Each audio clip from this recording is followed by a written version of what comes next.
Well, let's see. Let me post something on the Discord, and then I will be ready to rumble. Live now. Control C, Control V, and cool. All right. Now, today I am going to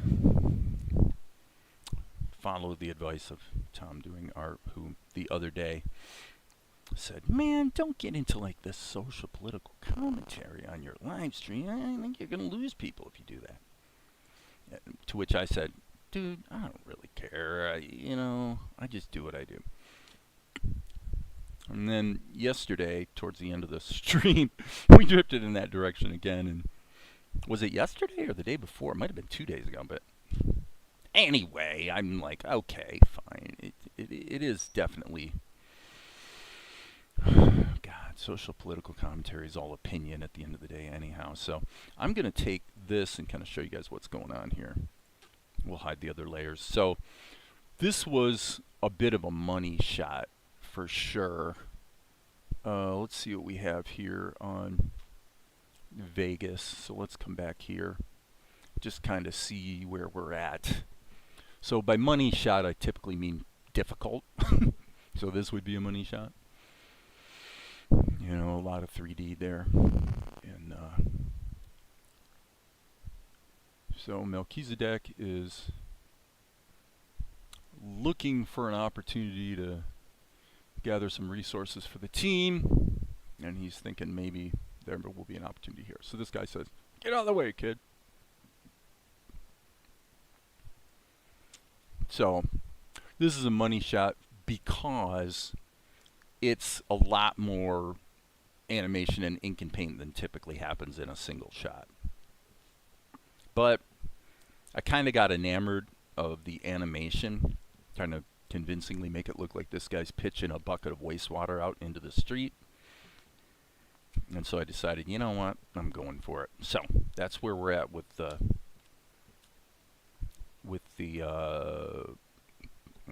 pencil test. And it really hasn't taken that long.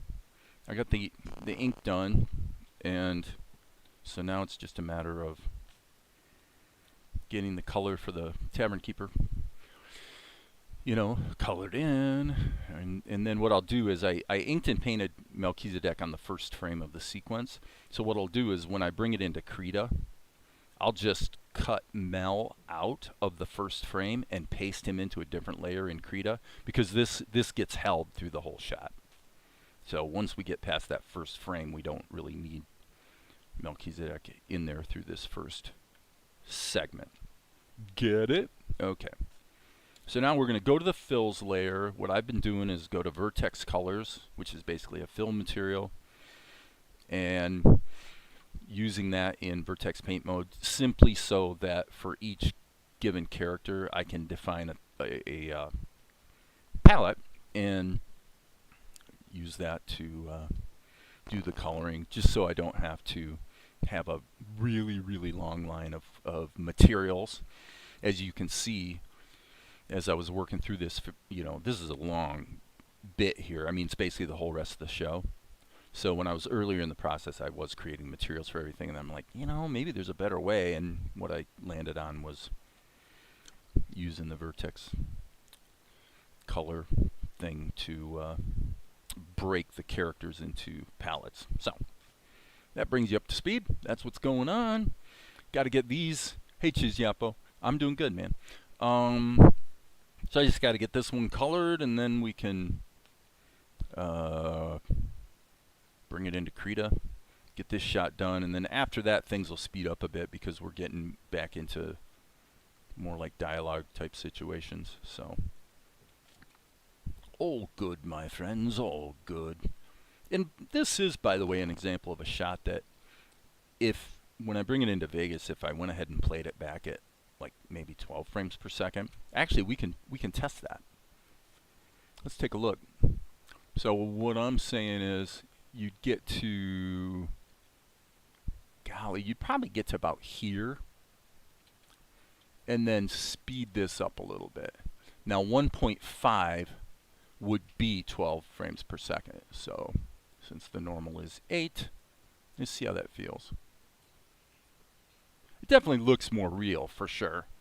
And because it is a money shot and there's a lot of ink and paint involved in only getting to a total of what, about 1 second of show, it's why I call it a money shot, because I don't normally want to be doing quite so much ink and paint for only 2 seconds of, you know, payoff. But sometimes it's worth it, you know, if it really helps set the stage or whatever. So, and in this case, truth of the matter is, it's fun.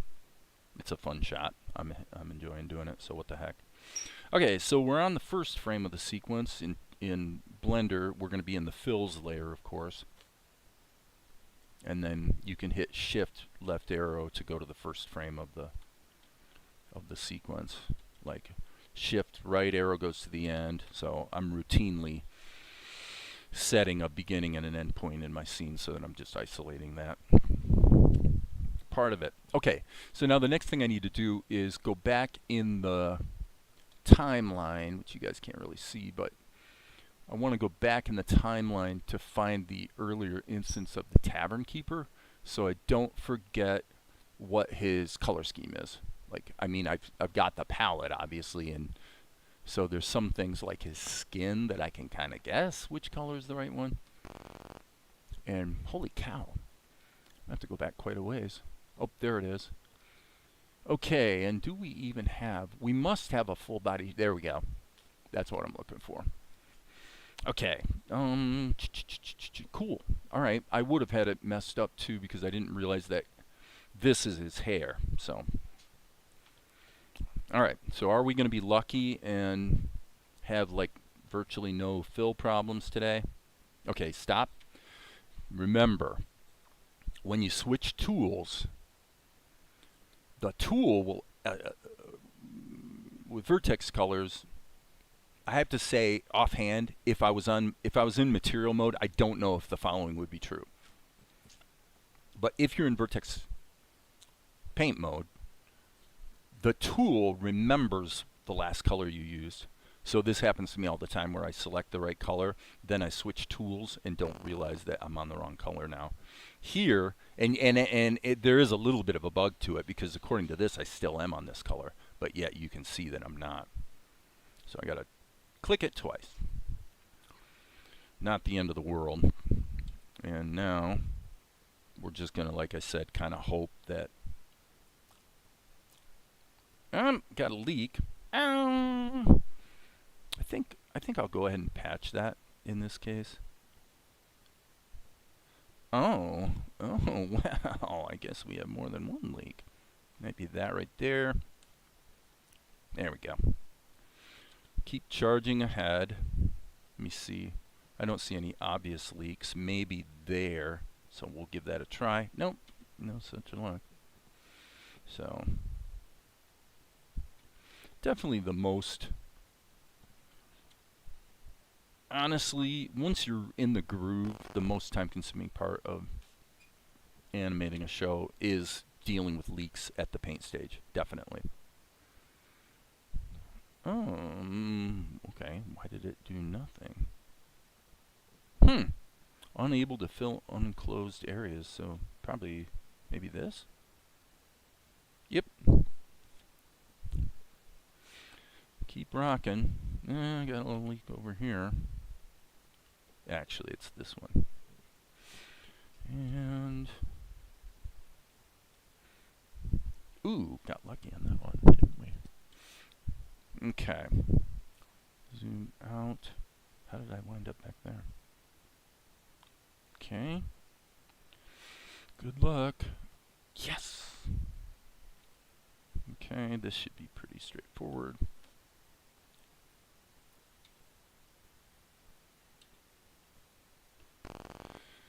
Where's the leak?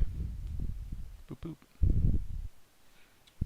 And finally, there we go. Cool, now we got all our keyframes in there. And we can start working on color. Now I will say that, gosh, it really seems like his um like his skin tone wants to be a slightly lighter. Should I take the make the command decision to change it right now? I think so. So what I'm going to do, I think the best way to do this would be to go to, well, wait a minute. I guess like that. So what I'm looking for is tiny bit less saturation, a tiny bit higher value. We'll see how that works. So we're going to add that to the palette and then actually just dump it over here on top of this one and then get rid of that one. So I like that better. I do expect to run into some leaks along the path here with the arms, but we'll see. I might be fairly lucky.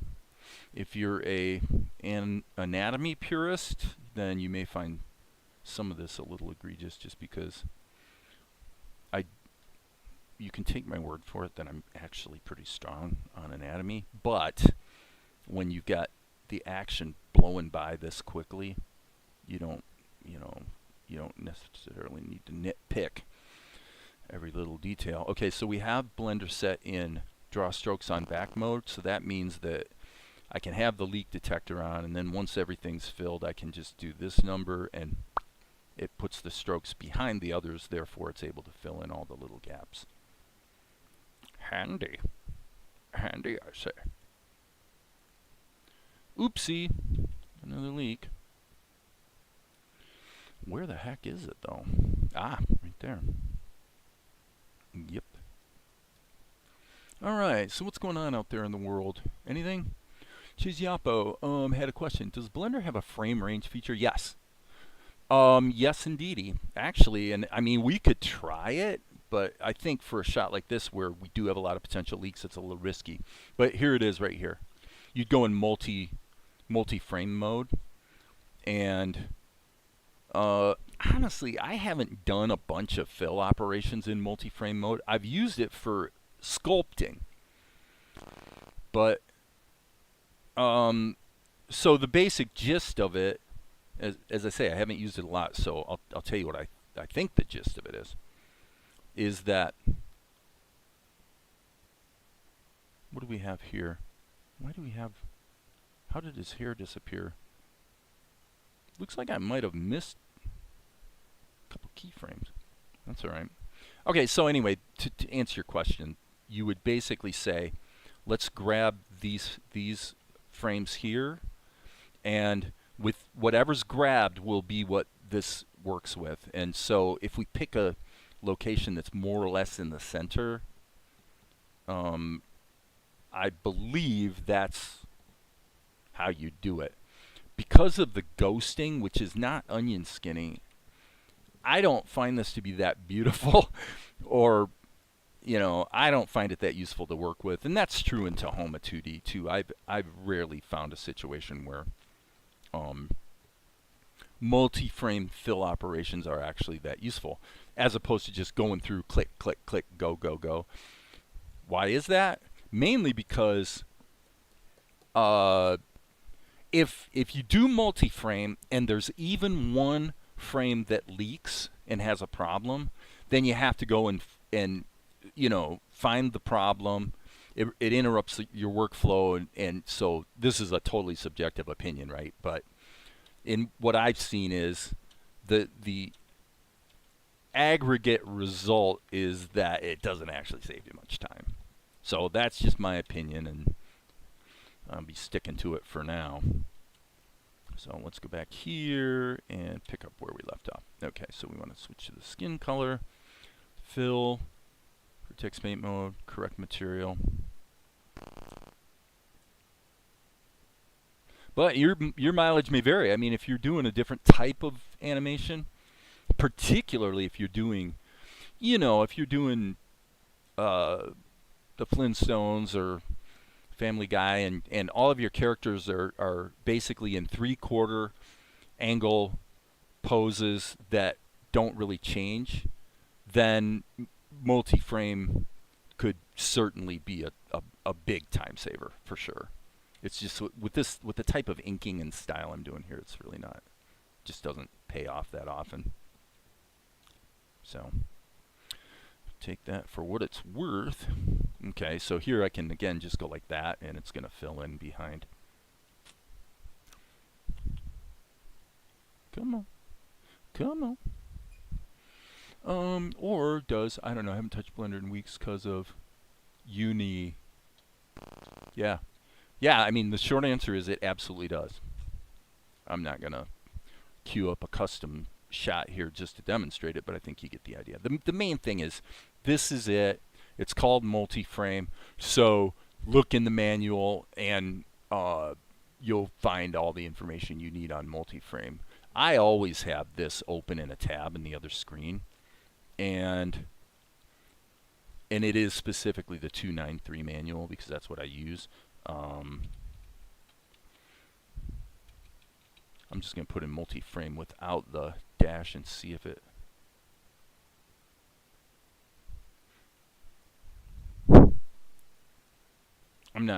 Unfortunately, I'm not sure. Let me see. Does Blender call it multi-frame, like all one word? There we go.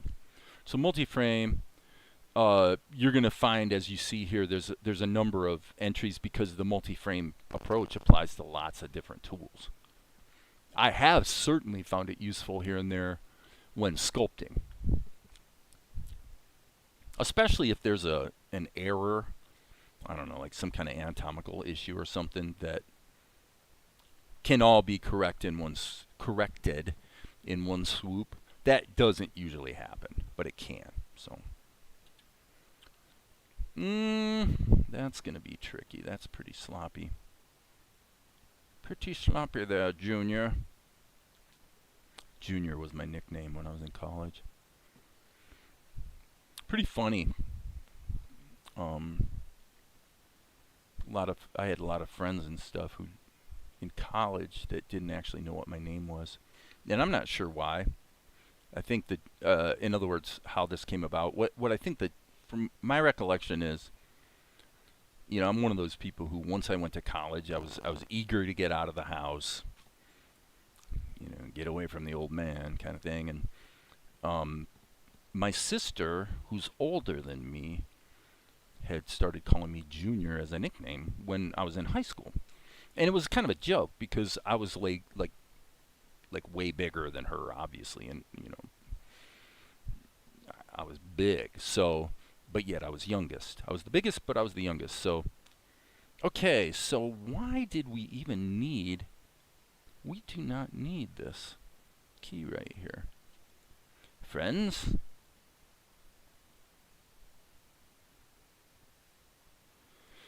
Boop, boop. I think I might have missed something, but I'll come back and catch it here shortly. Go back and review. Boom, boom. This can be disconcerting too when you're drawing, actually. You know, just cutting stuff off so it'll fill, and then you wind up with all these little stubs below what the camera can see. Ba-doop, boop, ba-doop, boop. And then just loop around that. Do-do-do-do-do-do. That's probably a leak there. Looks like we're being a little tenacious on the leak thing. Oh, it's probably right there. Yep. Okay. Boom.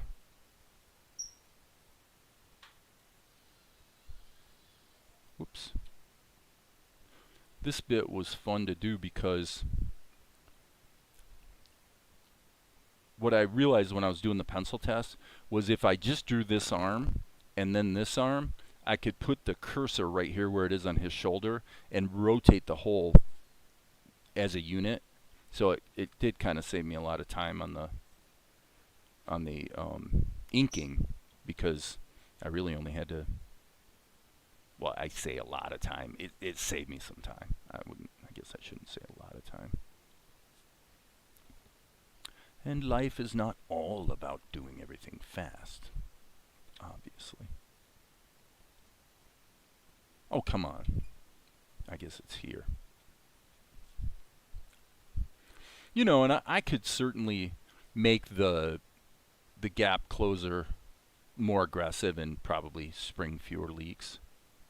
And then, you know, because of the way you can lasso everything and paint behind it, you can kind of get away with that, actually, especially when things are really in motion like they are in this shot. You know, everything's moving pretty quick.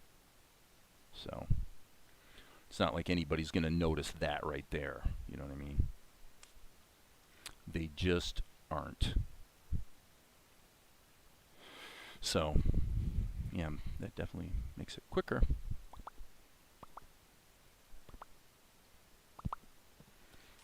Okay.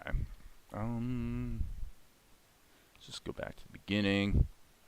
It looks like his... Let me pop this up on the screen again.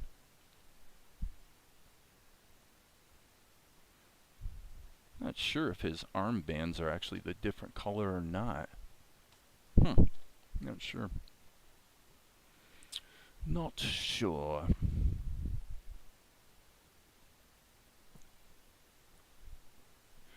I'm going to scroll through here a bit and see if I can find some other shots that maybe give me a little better insight.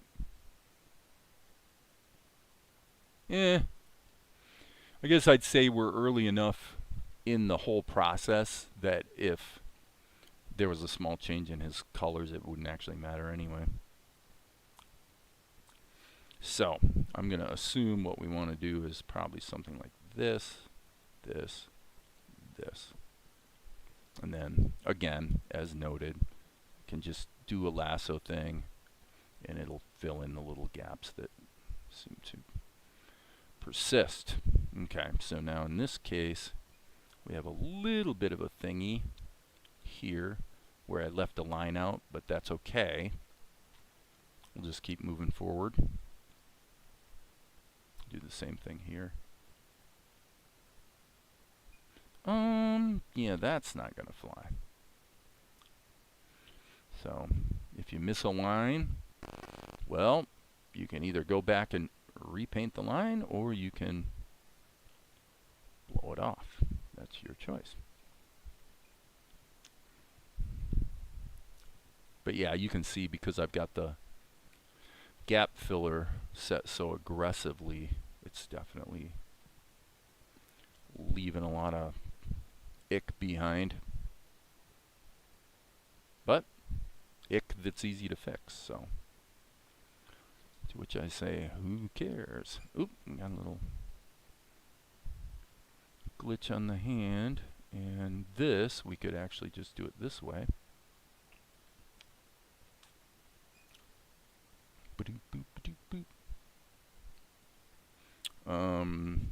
That's a weird glitch, but I'm not going to sweat it because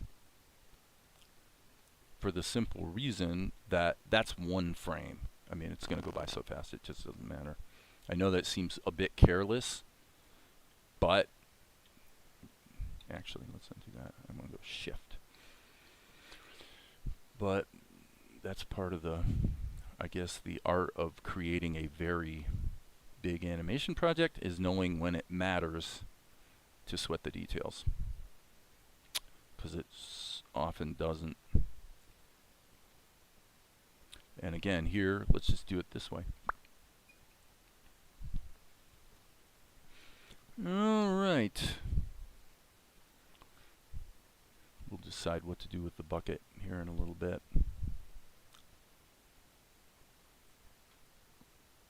Okay. I've got the dark colors. That would be this. Guess it is. Wow. Left a line out there too. But as you can see, the world keeps turning. Guess what I'm catching there is that glitch. This should probably be, whoops. Let's do it that way. And then we'll just loop that. Ba-doop, boop, ba-doop, boop. Pew.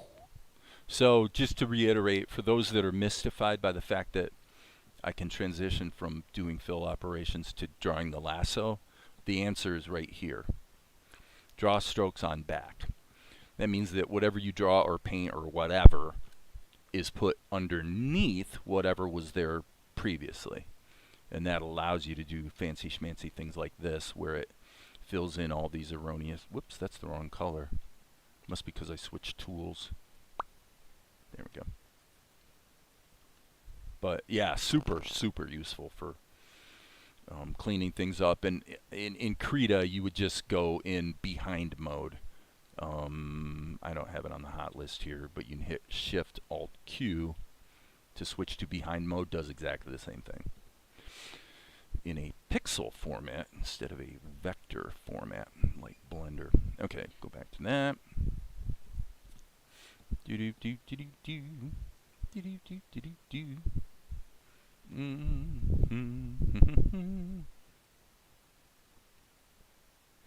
So that's looking okay.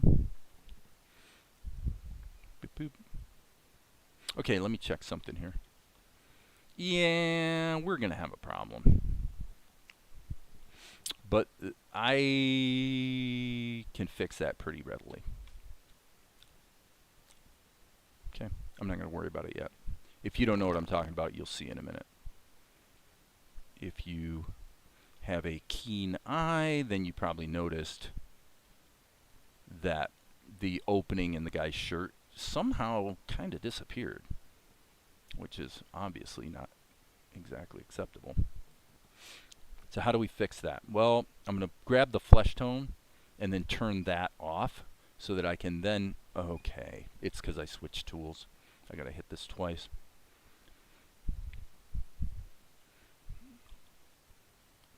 Nope, darn it, Blender. This is actually, this is the only bug. I mean, I think it's actually fair to say the only bug I have found in Blender 2.93 is this one, where the color switching is a little dicey. I may go in and replace the lines that are missing. Don't really have to, but probably will. If I didn't, I mean, that's probably a good example of a correction that is egregious enough that I probably should correct it properly versus blowing it off, which I've sort of been encouraging here at every turn. So we'll come back and address that in a bit. Back, back, back. I want to get everything except the bucket filled in. Boo-doo-boo. Okay.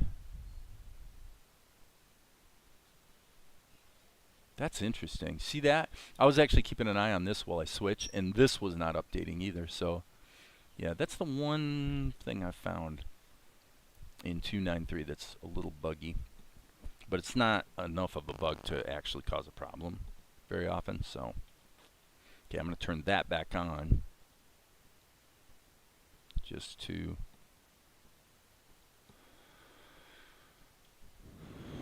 just because almost all the time that's what I want going on. Now I'm going to check the sketch layer here real quick.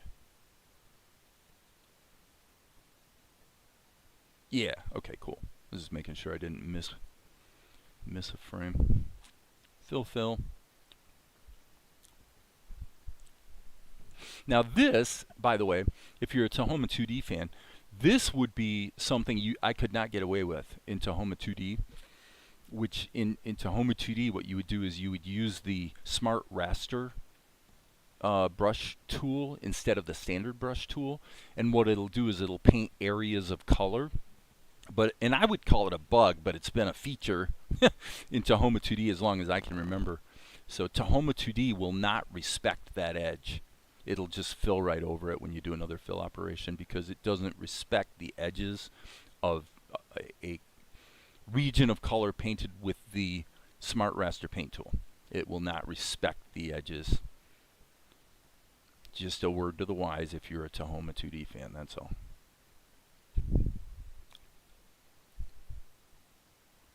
And it does, in that particular case, make the kind of corrections I just did a little clunkier, because you can't just draw the shape of color. You've got to draw the lines and then fill it in. Just saying. Hey Tom, what if you select color ticked?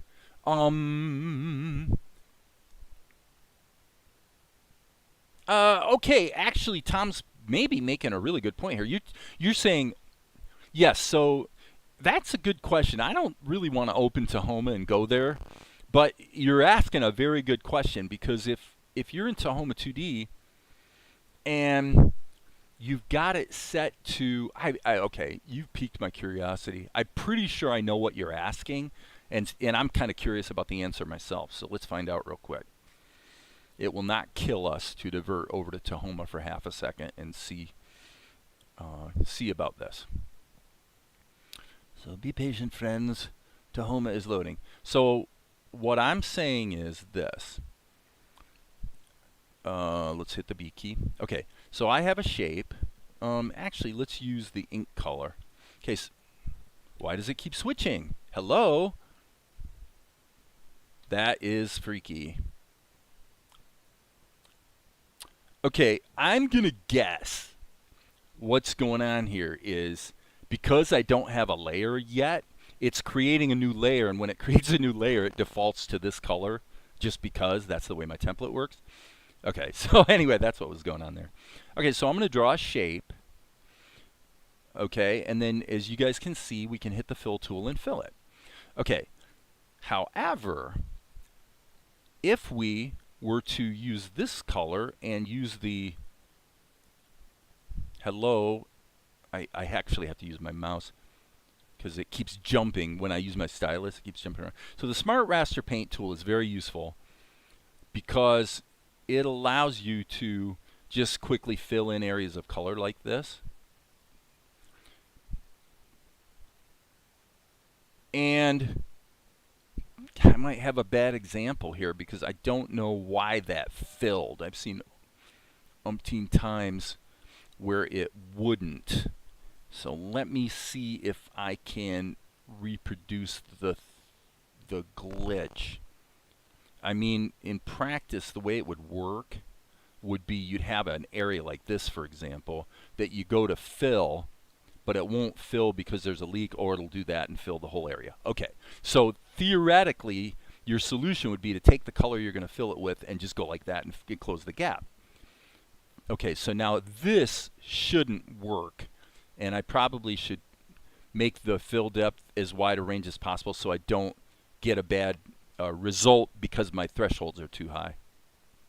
Okay, well, forget everything I said, friends. I could be that 1.5, so it could be that that's one of the things between 1.4 and 1.5 that got fixed. So kudos to, well, John, the guy who basically does all the updates on Tahoma. That's very good. That's very useful. So thanks for pointing that out, Tom. Or at least getting me to grok it out and find out what the facts of the matter are. Because it turns out I had some bad information I'm throwing around here. Okay, so let's go to the dark blue and deal with the belt and the wristbands. Oh, same problem as ever. Make sure you... It seems to me the safest path is if you switch tools, click away from the color you want and then back to it. Seems to be what basically always works. So...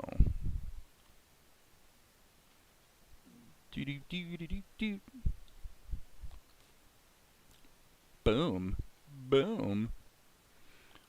Okay.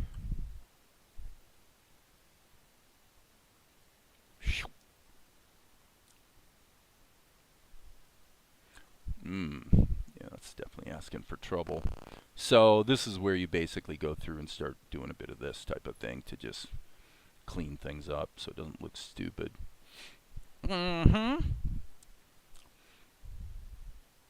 So again, I emphasize some of this stuff looks pretty rough. And you'll have to trust me, when this is in motion, you're never going to see those glitches. Especially because even if there are stray pixels that aren't filled, the character is going to be over top of a background, and more often than not, it's the background color that shows through, and it's just like, in practice, it's never a problem. Very rarely. I mean, once in a blue moon, but basically, I've rarely seen that become an issue. Oops, didn't want to do that.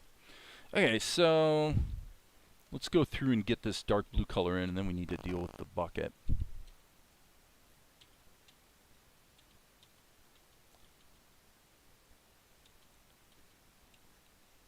There we go.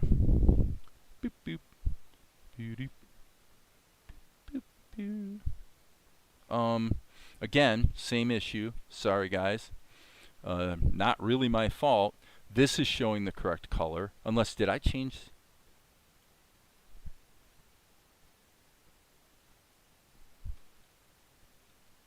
Yeah. So yeah, that's wacky. That's a pretty bad bug.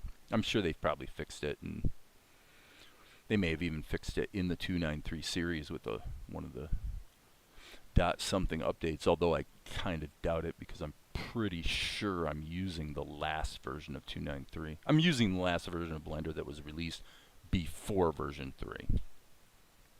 So, but yeah, the thing I was pointing out there is, did you notice that I changed this to the correct color? This was showing the correct color, but it was still filling with this color.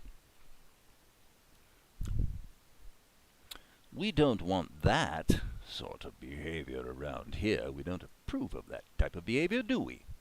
No, no, no. Like that. There you go. Case in point.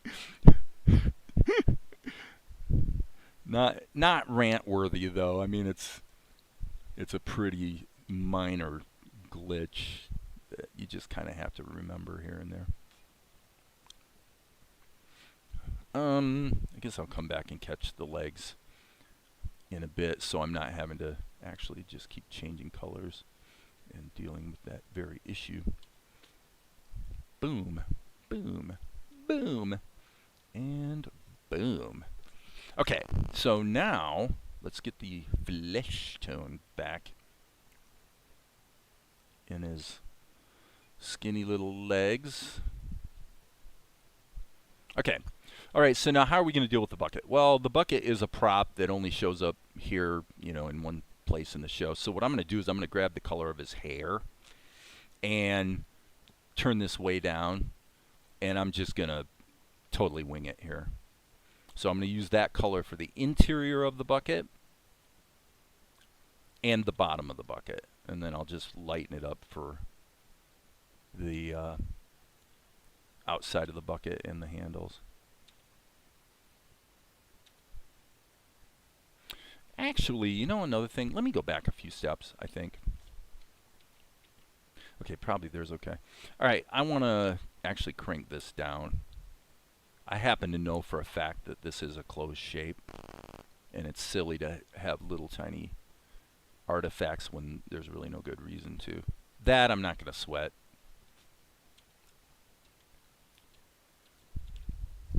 Okay, so we'll do that, that, and that. Okay, and now we'll turn the tonality back up, maybe shift it slightly into the blue. Seriously, I have a leak? Okay, alright. I'm not saying you're wrong, because I'm pretty sure you're right. And I'm also thinking I'm gonna do the handle. I'm just gonna paint it. I'm not even gonna try to do a fill operation.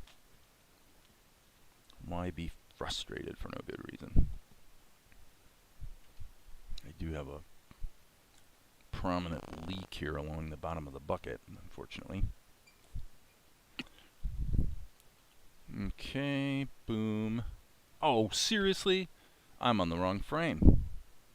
Okay, that's a bit of an anomaly. What goes on here is that even if you have an isolated layer like I do, if there is another keyframe on another layer, it's still gonna, if you just, well, let me double check this. I might be giving bad information here. So if I go back, yeah, I think I'm giving you bad information.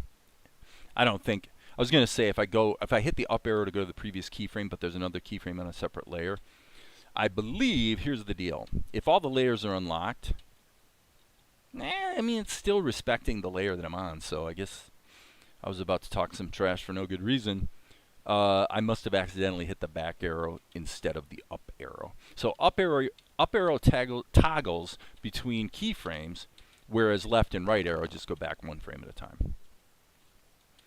So if you're a silly goose, as I have often been considered in my lifetime, then you're going to give bad information, which is what I was trying to do a moment ago, which is not cool. Okay. All right, how do we want to do this? Let's switch to this. Probably want to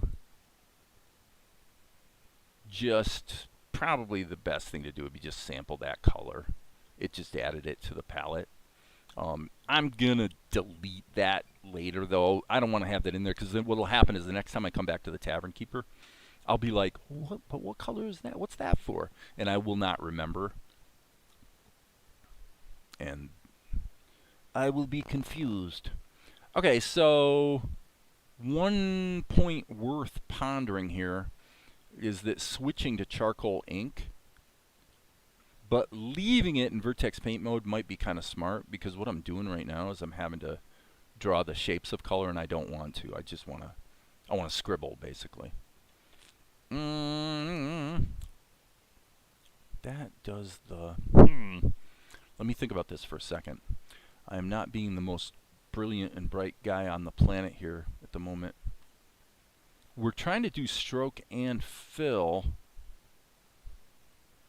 but it does not, the material does not have the fill. So, gosh, I guess I'll just go back to this for the moment. Okay, problem being that I want to just lasso this, because I keep missing the, I'm going to keep missing the rim of the bucket. So, truthfully, the solution is do the rim all through the whole shot and then come back and do the handle separately, because when I do the handle, I want to paint it, not fill it. I don't want to lasso it. I hope that's making sense for you guys. Anything going on over there? Is there a lasso fill such you can circle the shape and it will fill any closed areas? No, I wish there was. If there was, Tom, that would be cool in Blender, for the simple reason that it would effectively behave the same way as the fill check tool in Tahoma. You could lasso your whole character, and if anything doesn't fill, you know there's a leak. And at least in this version of Blender, I don't know about versions 3 and 4. I have no idea. But in this version, there is no lasso fill tool to speak of. Okay, so now again, I'm switching to my ink material, but I'm staying on vertex color. And that's just so I can go through and just paint this in the old-fashioned way. Let me see how this is. Yeah, I mean, I probably should be using the, frankly, it would be better to be using the ink pen, I think. Okay, and the ink pen, by switching to the ink pen, okay, so tip, word to the wise, this business of what's associated with what in terms of tools and colors, it appears to carry over not just from switching tools, but also from switching brushes. So when you switch brushes, it's going to go back to the material that it was using the last time you used that brush, which is of course not what we want. So why did I do that? Basically so that I can press a little harder and fill this more effectively. And if I overlap in these areas, it doesn't matter, because it's only going to do, because of this, because of draw strokes on back, it's going to fill behind. So I only have to worry about going outside the lines over here. I'll go through and kind of punch up all of those little glitches. You know, just take the light blue. Now, in this case, I want to take that, turn it off, so that I can paint over it.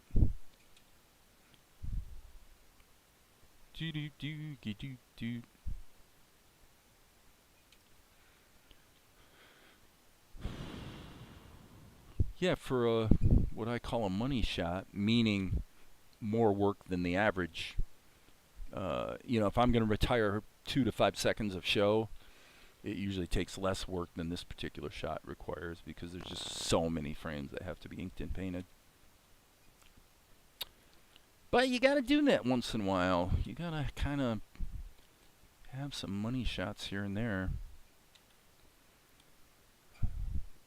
Okay, so just for the record, I could, some of the cleanup and, you know, the shadows and things like that, I could just do in Krita.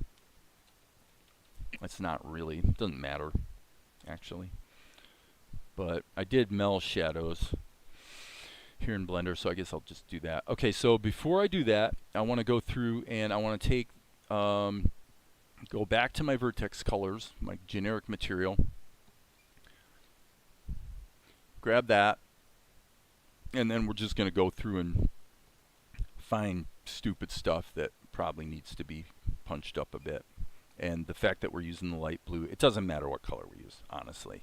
It's just you don't want to use an extreme color. If you were going to, and by the way, I want to get rid of that material. If you use an extreme color, then you're probably going to see it. There, in that case, you didn't, but if you did a big one like this, you might kind of notice those. So basically, when you're doing generic filling, either use the correct color or use a color that's pretty muted and neutral. You know, middle of the color wheel kind of thing. Not very saturated and not very bright. And then you can just, you could almost use any color and it's going to actually look okay. So I see something going on. Hey, Mar, welcome. I think if his style leaned towards the arc tool, it would have less straight lines and he'd have more solid. Yeah, for sure it would. And frankly, if somebody was using Tahoma and they wanted to be a little bit more precise on the inking,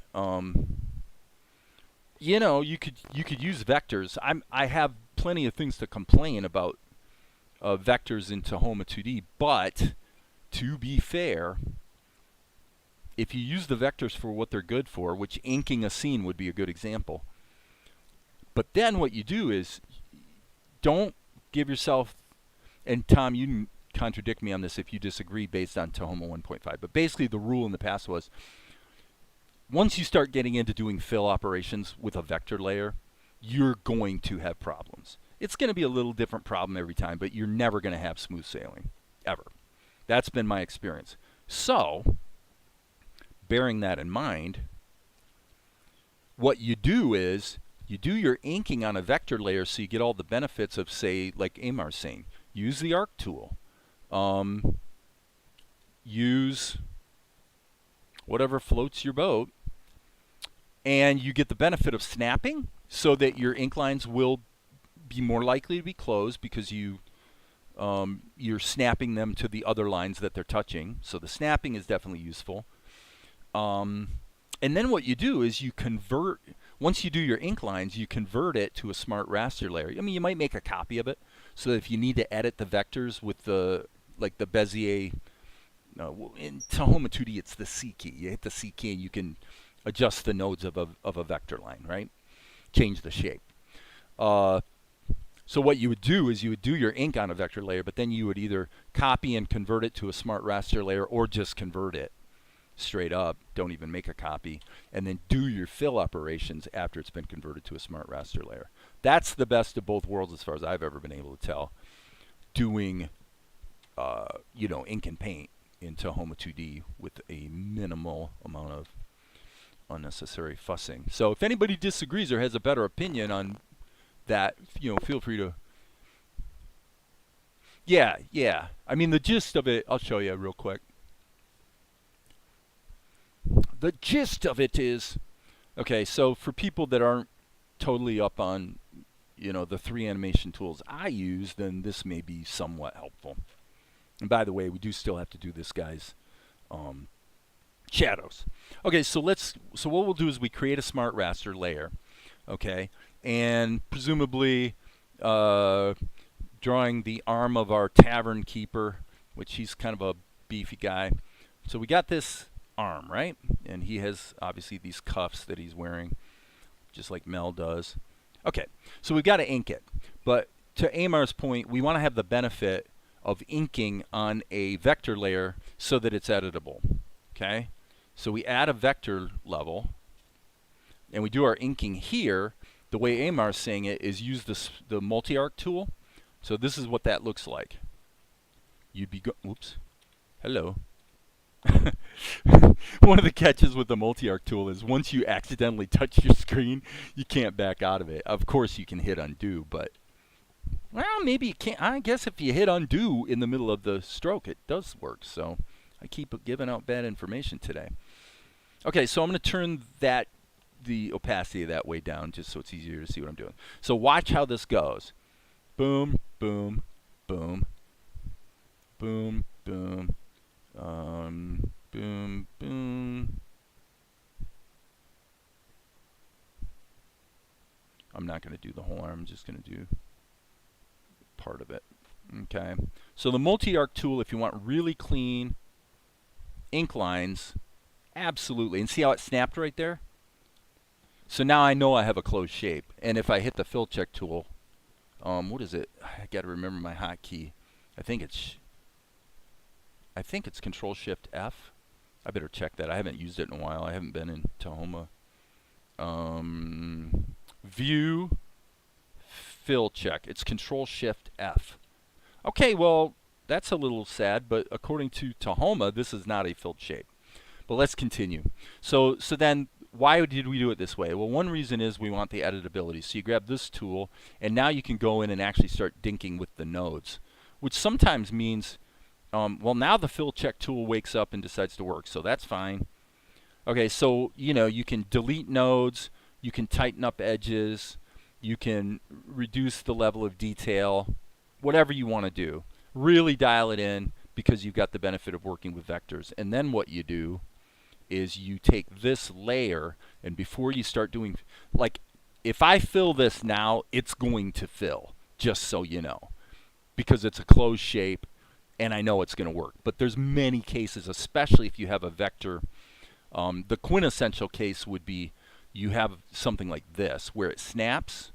Probably shouldn't be using that material, but you see where it snaps, and theoretically this is closed, but if you tried to fill this, it wouldn't close. That type of thing happens all the time with Tahoma, with vector layers. So then what you do is I believe you do it on the level. Nope, that says convert to vector. So it's one of the anomalies or weird things about Tahoma2D is I believe you want to have the cells selected. It's not enough to select the header. I'm pretty sure that's correct. You have to grab the cells themselves, and then this wakes up and you can convert it to a smart raster. It literally creates a whole new layer, and then this is the layer that you use with the fill tool and fill it up. Of course, right now it's set to be looking at the other layers, so you would want to turn this one off, and wango mango, everything works. So yeah, the conversion from vectors to smart raster is generally good policy with Tahoma2D, I must say. Okay, did I get everything done here? I got to punch up the lines. I got to go here to the lines layer, switch back to charcoal ink.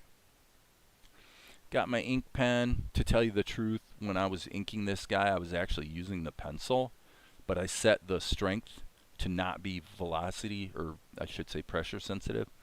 So I want to stick with the same settings. That's it right there. And now what we're doing is we're looking for there, right there. That's what we're looking for. Okay, and why? Why is it acting stupid? Because I forgot to switch back to material mode. Okay, so we're just kind of working in reverse, doing the fills first and the lines second in this case, because we're fixing earlier glitch where I basically just forgot to draw the lines. You say, well, Dave, you're doing that kind of sloppily, aren't you? Yes. Yes. I don't care. Once the shadows are in here, this guy's in motion. None of these little glitches that you can see, like all these anomalies. I mean, we can fill them, obviously, but not really a big deal. Okay. Let's see what we got. Okay, I see something popped up there on the chat. What's going on? This guy here is giving me fire and ice vibes. Because of the muscles? Fire and ice. For those who don't know the reference, I'm pretty sure he's referring to the fact that sloppy though it may be, this guy's design is somewhat informed by that sort of Frank Frazetta kind of thing. And in Fire and Ice, there were a lot of characters that had this kind of a, really muscled vibe. Is that what you're talking about? Fire and Ice? That's a fun movie. I mean, it's universally panned as a bad movie. As a really crappy movie. And it's pretty cheesy. That's for sure. But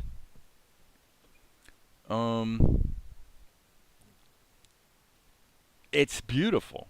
I mean, it's visually beautiful. Okay, so we want to go to shadow-filled material. And start punching up. Yep. Fire and Ice, there's a pretty fun documentary, actually, about the making of.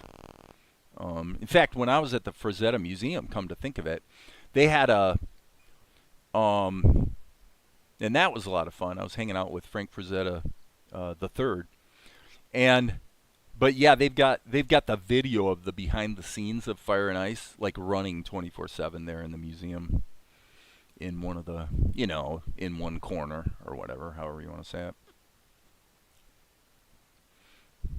So Fire and Ice was a Ralph Bakshi film. So if you don't know who Bakshi was, Ralph, he did the Lord of the Rings, roughly, what was it, 1978, I think. Fritz the Cat. Bakshi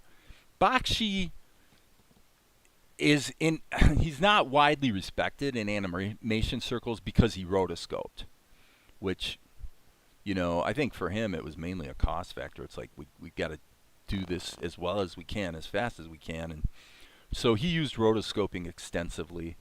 And when you combine, I tell you the truth, if Bakshi had wanted to make his movies more well accepted, I honestly think all he should have done was, and I don't know how you'd have done it back then working with actual film because we're talking 1970s, but if he would have actually cut his frame rates down to 12 instead of 24, the Lord of the Rings cartoon and Fire and Ice, to a lesser degree, would have just looked better. It would have been easier. It's not the same problem as what you used to see with CGI films where they trying to do realistic humans looked creepy. You know what I'm talking about. It wasn't quite like that, but it was kind of a related problem. Doing a rotoscope at 24 frames per second, the problem is that your eye as a human being, this is, full speed, smooth as can be. And there's a reason why, the Bugs Bunny cartoons were actually done at 12 frames per second, not 24. Yeah, once in a while they'd go to 24 for certain kinds of action that would not read properly at 12. But generally they were doing 12. It just looks snappier. And it gets into the creepy zone. 24 frames per second can start to look creepy. I think it's really my only criticism of Richard Williams, because that guy was a wonderfully talented guy and a sweet guy, as far as I can tell. Nice guy, decent, had a pretty clean moral compass as far as what he was trying to do in life, which he was just purely devoted to animation as an art form, I would say. The problem is he was so married to 24 frames a second that sometimes it went a little too far and looked creepy. Now, having said that, it worked really well on Roger Rabbit because he had to intercut it with humans, with live action footage. So on Roger Rabbit it worked. I mean, Roger Rabbit is an amazing looking picture.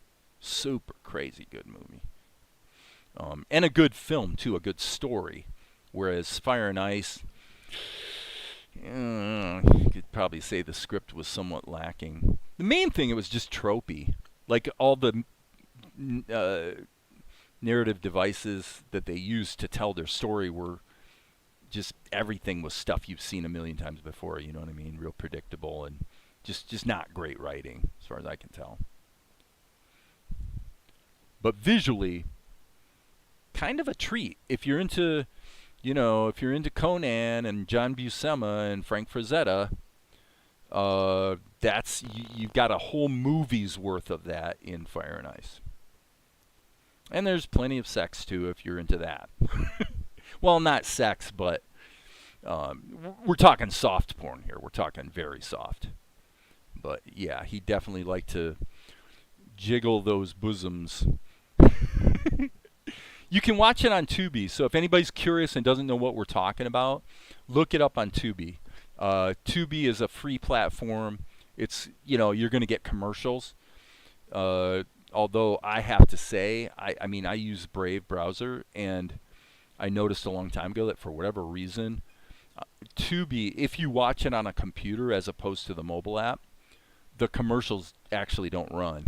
It'll get to a commercial break and it'll sort of flash for a minute, and then you don't actually have to sit through the commercials. So don't tell the people that run Tubi that I told you that, because that's a bug that's been in place for about 3 or 4 years. But yeah, Fire and Ice. Okay, I'm going to take 1 minute and look at the... You can also do this in Blender as well, but this is essentially the gist of it. Fire's giving me Fire and Ice vibes. Yeah, the gruzzled look of him. Yeah, that's right. He's a character in Maury's story. He cares more about the story versus the animation process. He is a character, and he cares more about the story versus the animation process. The art was great in those movies. Oh, you're talking about Bakshi. I don't know. Bakshi was a strange character. It's funny to watch. Like if you watch the that's another thing they had playing actually in the Frazetta Museum was the... I'm trying to think if the Fire and Ice documentary and the Painting with Fire, they are two separate things. So at the end of Fire and Ice, if you find it, I think you can go to the Pirate Bay and download it or whatever. You'll get the extended version that has, I think it was like a 20-minute documentary at the end of Fire and Ice that was like a making of. Well, there was a lot of overlap between that content and the official hour or so long documentary called Painting with Fire. And that was just basically a retrospective about Frank Frazetta.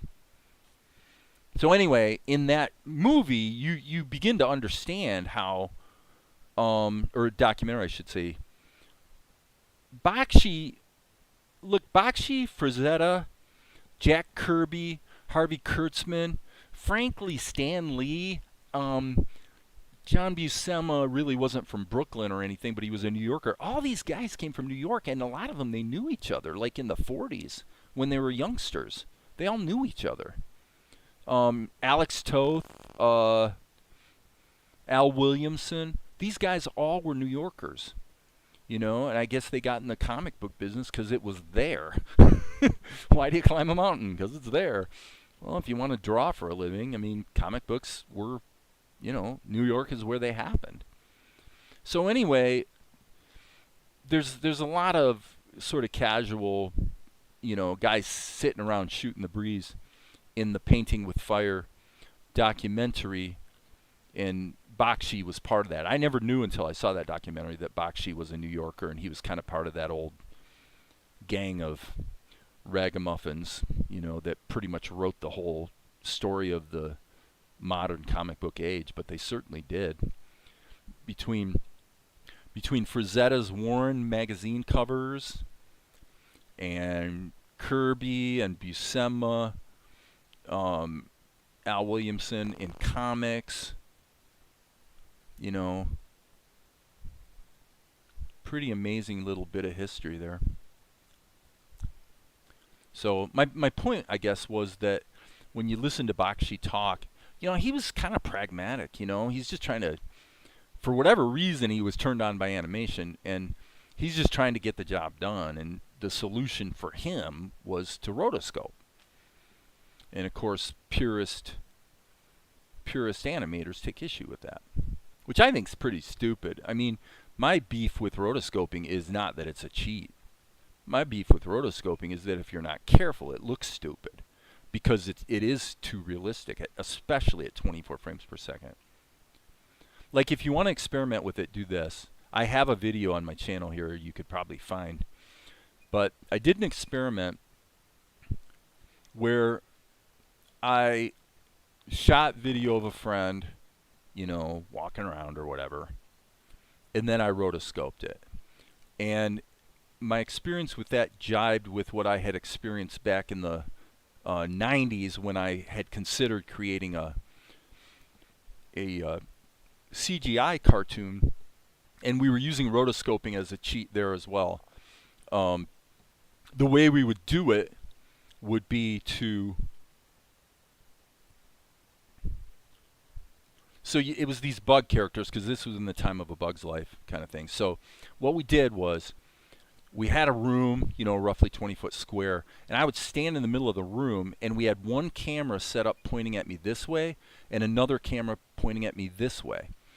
And we would start the cameras at the same time, act out the part, and then bring it into Blender, and you would have one window in Blender that you were rotoscoping over top of, and then you'd have another window that had the side view. So here's the front view, and then here's the side view. So you'd sync up the videos, and I would use the front view to move the bone structure of the CGI character around, and then I would double check it against the side view to see if there were any appendages that were out of place. And the reason I share this is that the amazing thing about it was that made it not creepy and made it a really effective tool was that it turns out, if you rotoscope that way, and you only create, okay, and this assumes that you've got a good rig, right? You've got a good bone rig where you've got your head, you've got your arms, with the hands. You might not have fingers. You might leave that for a little more detailed animation. But basically, you had this bone rig that we created in Blender. Well, really, I created it in Blender. My partner didn't do anything as far as animation goes. But so we create this rig. And the cool thing about it was that in Blender, you could have two completely different characters. I'll show you. So you could have one character that was built like this. Now, these were bug characters, so you could have one guy that was like this. And then you could have another guy that was like this, which in fact we did. We had one guy that was really tall and one guy that was really skinny or short and fat. And the thing was, in Blender, what you could do was, by simply changing the size of the bones, we had a single rig that worked for every character. So that was cool. But here's the money point. What I found was, if you use two viewpoints that are synced up to find the actual key position of the character, it turns out if you only set a keyframe on that entire rig once every second, not 24 times a second, not 12, nope, once every second, and then let the tweening of the IK rig do all of the, to get you from this pose to that pose, the rig did all the work. And it was frightening how good it looked, and it didn't look cheesy with that rotoscope look because we were only setting keyframes about every second. So, you guys, I don't know if you guys find that interesting, but it certainly, the experiment I did more recently in Blender where I was just doing a rotoscope, this is like 5 years ago, but it's more recent, of a guy walking, I did it the same way. I set the keyframes very occasionally, and of course that was 2D animation. What I've seen over and over with that approach is that if you go, well, between these two keyframes we're kind of losing some detail or whatever, it just doesn't quite work or blah blah blah, and so then you start setting more keyframes, what'll happen is you will screw it up. it'll start looking weird. It does not take very long. So rotoscoping can be a really useful tool, but only if used kind of the right way, or you start getting these really cheesy looking, creepy. Creepy is the best word for it. Okay, I'm gonna look at the comments here. People think like him, Bakshi, were out of the box thinkers. Well, he certainly was. And there's none of his films that I would recommend as far as, this is a great movie.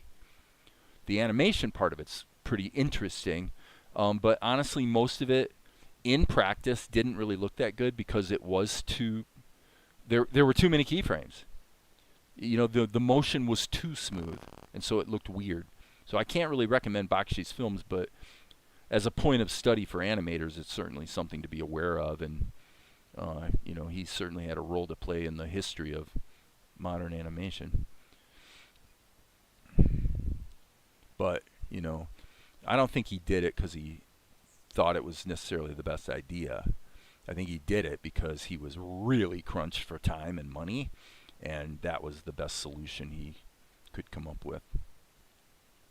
I'd be willing to bet a lot that was pretty much, like, if he'd have had the budgets, I'm sure he would have preferred to try to, do like Disney or Don Bluth, obviously. Secret of Nim is another. If you're into animation, there are things about all of Don Bluth's movies that are a little on the. They tend to be lacking in the writing department. They don't tend to be that great. But Secret of Nim's about as close to the sweet spot as that guy ever got. Pretty darn good script. Pretty amazingly good animation.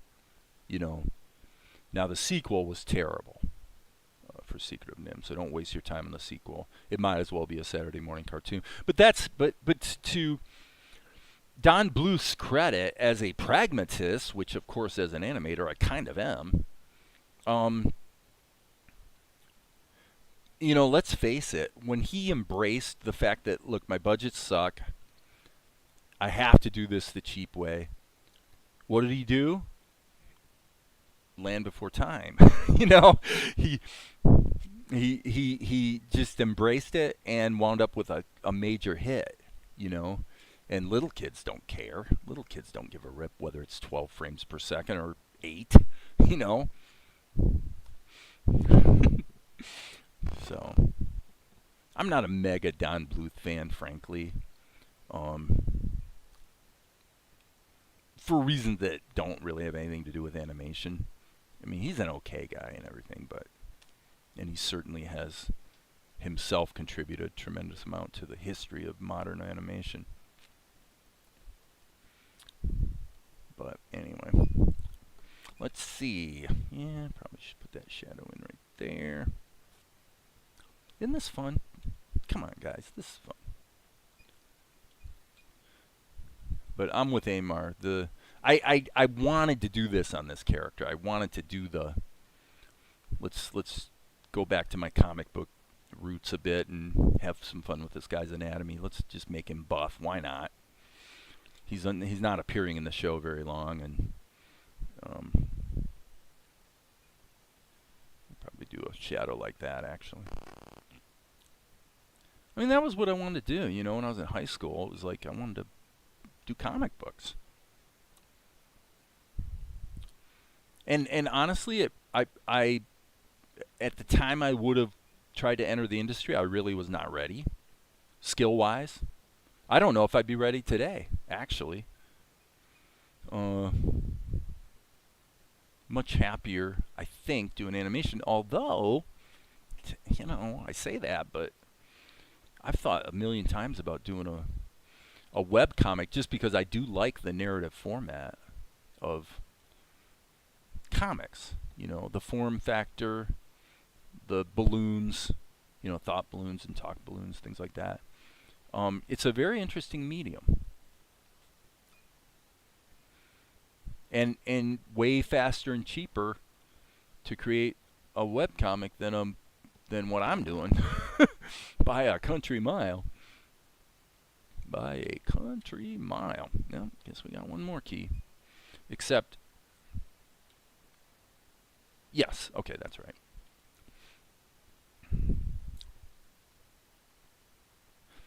No, it's weird, you know, and I'm gonna potentially drift. Hey, Enio-san, good to see you, man. Um, Taking a quick look at the painting with fire, heavy metal animation. I'm not sure I agree with that statement. Most of what you saw in heavy metal, of course, that was the same vintage as the Lord of the Rings. They came out near the same time. That's 1978 type region. And I went to the theater to see both of those, actually. Uh, Heavy metal was very, very crude.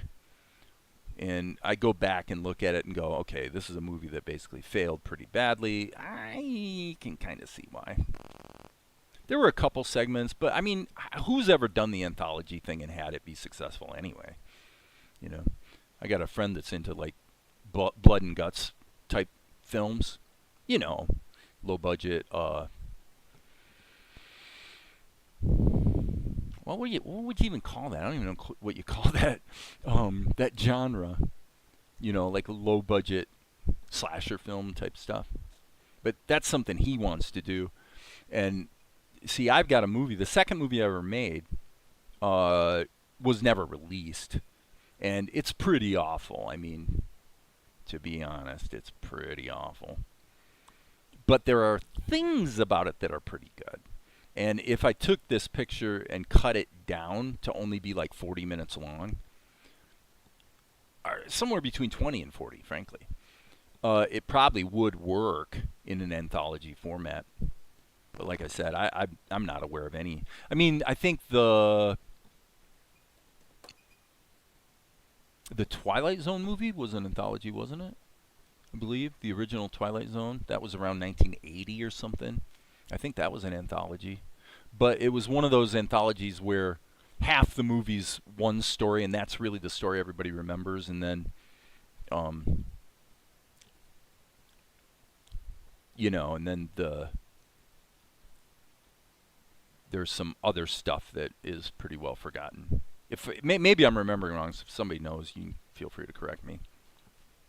Okay, so I forgot the belt shadow. Friends, I am as guilty as sin for forgetting my belt shadows.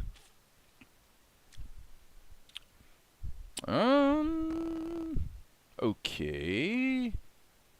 That key, that should not be in there. It should not be in there, friends. Isn't that cool? This is kind of fun.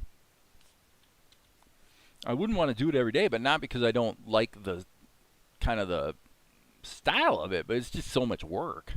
You know, once you get into muscles and full animation, the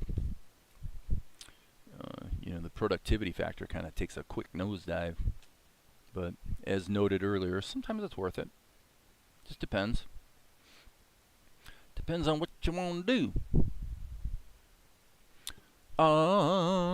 Yeah, Creep Show, the Gremlin on the Plane. Yes, that's right. Heavy Metal was the 80s. Yep, same time frame. Too close to rotoscoping or motion capture, and the small movements make it look uncanny. Exactly. That's why I say, if they would take the... Well, okay, so if Bakshi was alive and we could argue about it, he might take me to task on this contention.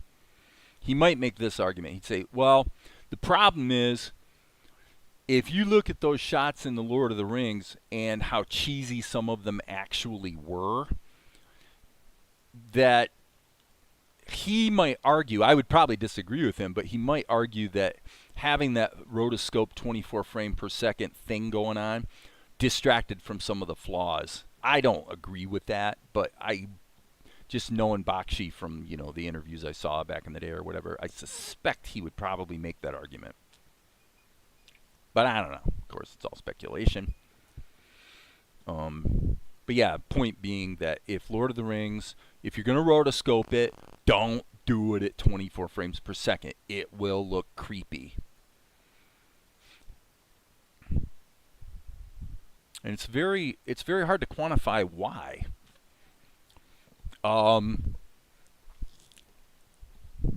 There's a channel on YouTube called Veritasium. I don't know if I'm pronouncing it correctly, but this guy, it's like science-y stuff, you know, and he's got like 3 million subs. Okay, so he had a short where he looks at the camera and the camera is really tight on his lips. And he says bear, bear, bear. So he says the word bear 3 times. Okay? And then he says there, there, there, you know, with a TH.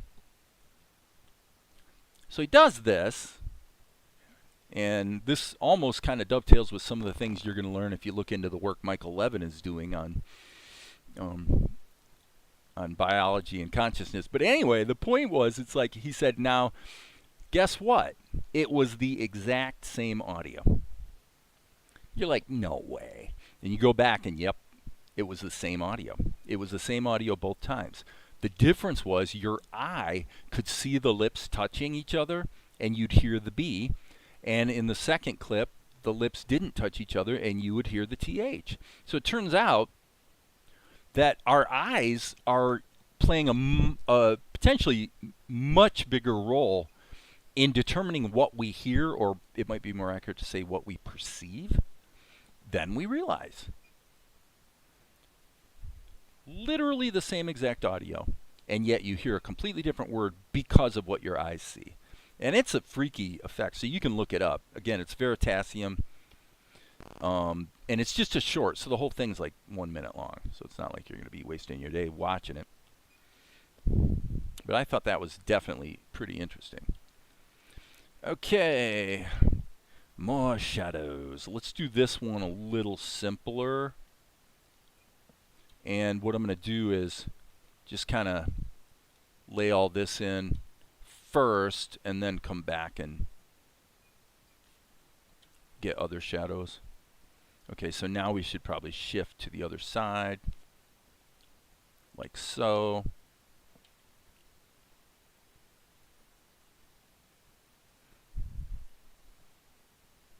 So, Love, Death, and Robots, and the same people did another on Amazon called Secret Level, were really good. Love, Death, and Robots. I seem to remember that. Is that something you pointed out, like in the distant past? Is that an animation thing, or is that a... Are we talking slasher film idea here? Okay, so there's that. So now we can go ahead and... I'm thinking I'm going to do this one section at a time and just get the feel of it right by not losing my context as I go. This could maybe catch a little bit of that shadow there. And then down here. No, this is going to be a good shot when it's done. I don't love the amount of work it takes. You know, I mean, I know I shouldn't piss and moan. I mean, who gets to sit and make cartoons, you know, all day? So I'm not complaining. Not that I exactly make cartoons for a living, although, you know, we'll see how first quarter of 25 turns out. If first quarter of 25 turns out like the last 2 quarters did, then it's like, okay, we're at the point where the show actually could, like, it'd be a bit of a stretch, but it could actually kind of pay my bills, which is kind of fun. Beats having a real job, although, I mean, I haven't had a real job in ever.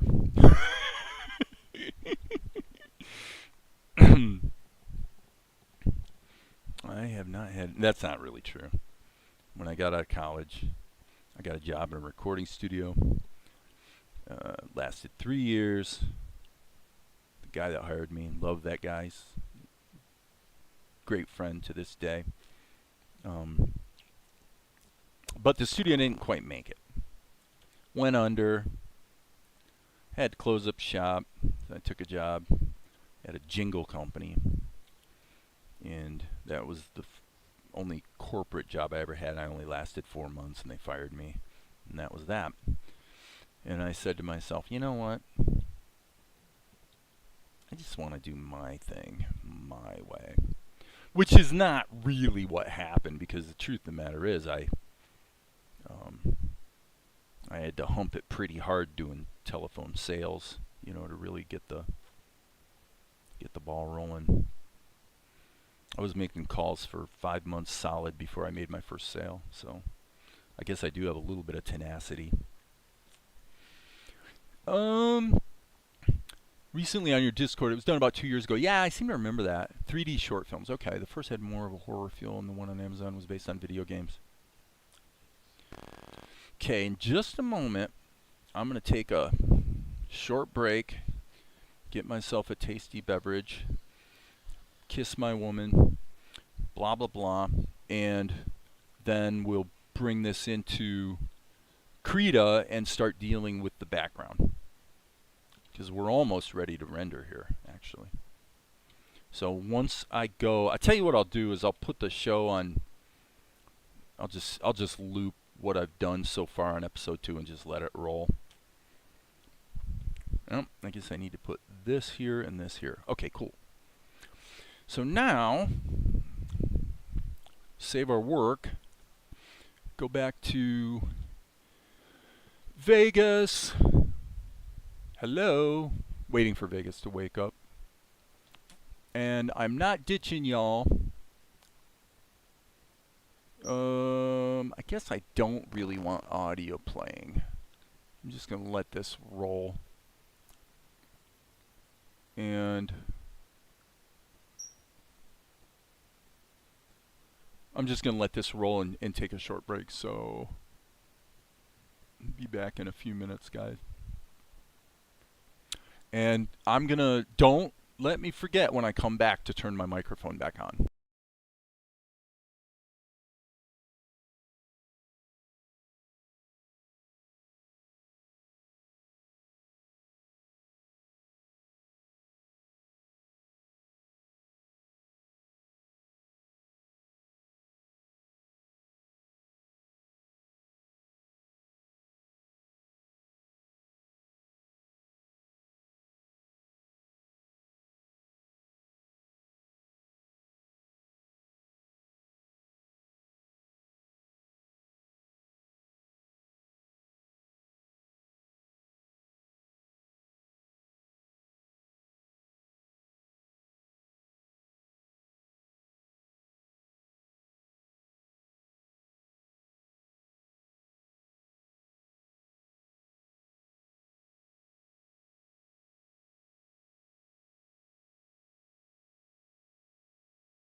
Okay, I'm back. Got myself a martini. I remembered to turn on the microphone. And I know you guys are absolutely thoroughly enjoying this, but I got to get back to work. So, fun, fun, fun. Okay, so, yes, good idea, Amar. Working through the comments here in reverse. Yes, tasty beverage. I got myself a martini with 2 olives. Not bad. Tasty beverage. I know I've asked this before, but just for fun, I'll throw it out there for anybody who's paying attention. Where does the term tasty beverage come from? There's somebody out there that is obsessed with the term tasty beverage and used it repeatedly in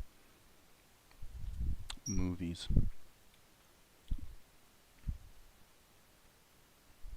Okay, and by the way, the water, we'll deal with the water in Krita. That's just going to be a paintbrush kind of thing. Throw the splash out there. So, what I'm going to do is just hit Control F12. And again, any weird little anomalies that show up that I missed, doesn't matter. I can always patch them up in Krita. Okay, so we'll save our work again just to be safe. Now what happens is everything gets rendered to the RAM drive. So, so yeah, this would be the scene, and we can delete these 2 layers because we don't need them. And we're going to import animation frames, pull them off the RAM drive. There we go. And that's it. Okay, so what do you do? What do you do? What do you do? Well, here's what you do. Hit the S key.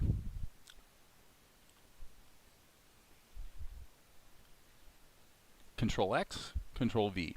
Now, what that just did was it put Melchizedek on a separate layer, which, by the way, needs to be pinned to the timeline. Okay, so this is going to be Mel.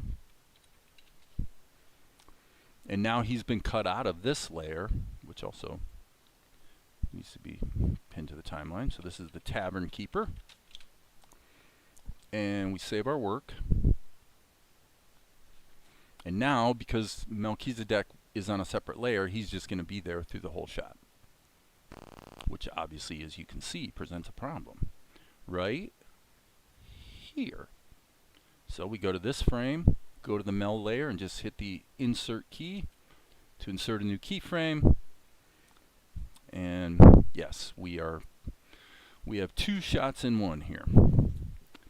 Okay, so we could probably just use this for the water. And what I'll do is hit Insert right at the top, so there's a blank keyframe. Now, we could have some fun with this, actually. Let me check something here. This is set to auto key. Let's go auto key blank for now.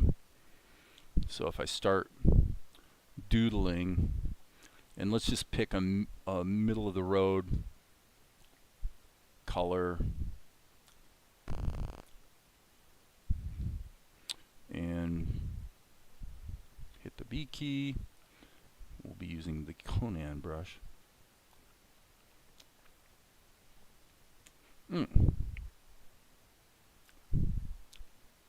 Oh, that's not going to work. Let's redo this. Yeah, this has got to be kind of weird. If I make a blank keyframe, why is it still giving it a background?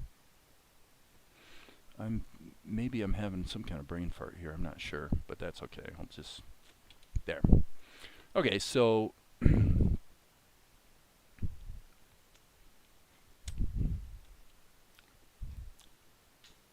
right there.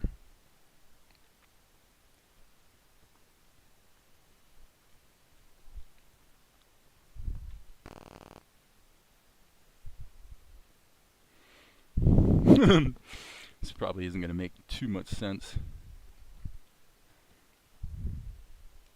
until we get a background behind it.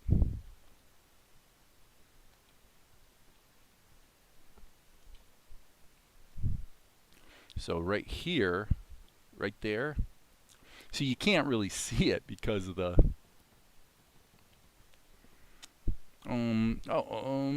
let's see here. Something's wrong. Oh, again, I put this behind. Silly.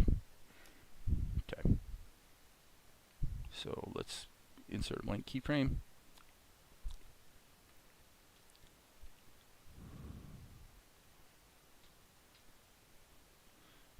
And this may not work. I'm assuming it probably will, but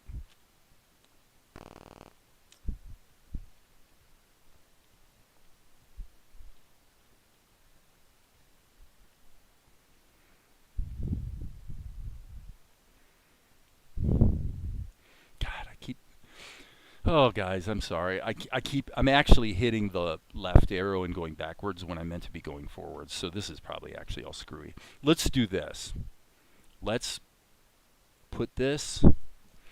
Let's add in a layer that's going to represent kind of just a middle of the road muted color, so there's something behind our characters, so that I can see what I'm doing. You see what I'm saying? That worked. That actually worked. Okay, so this is the water. Water. Okay, cool. So then we get here.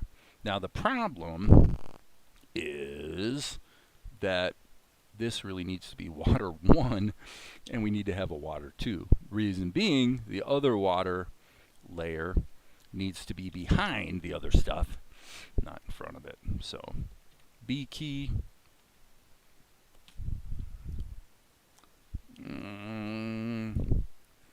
Always insert a blank keyframe at the top. And let me see here. Let's try there. Okay, stop everything. Okay, I have to put it obviously above the background, silly. And the color is all wrong, so okay, so now I have to work in reverse here because whatever I just drew needs to be animated.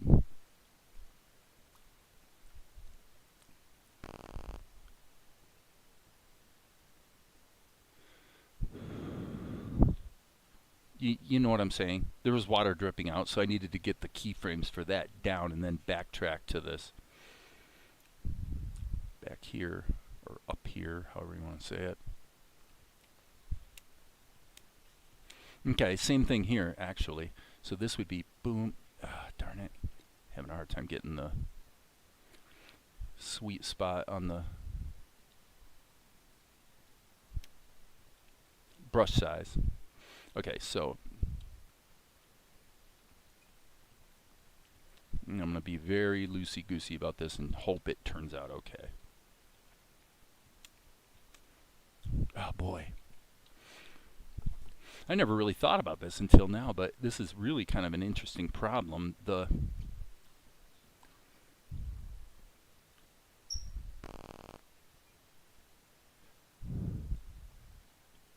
You see what I got to do? I have to do each section because then the real mess comes out, right?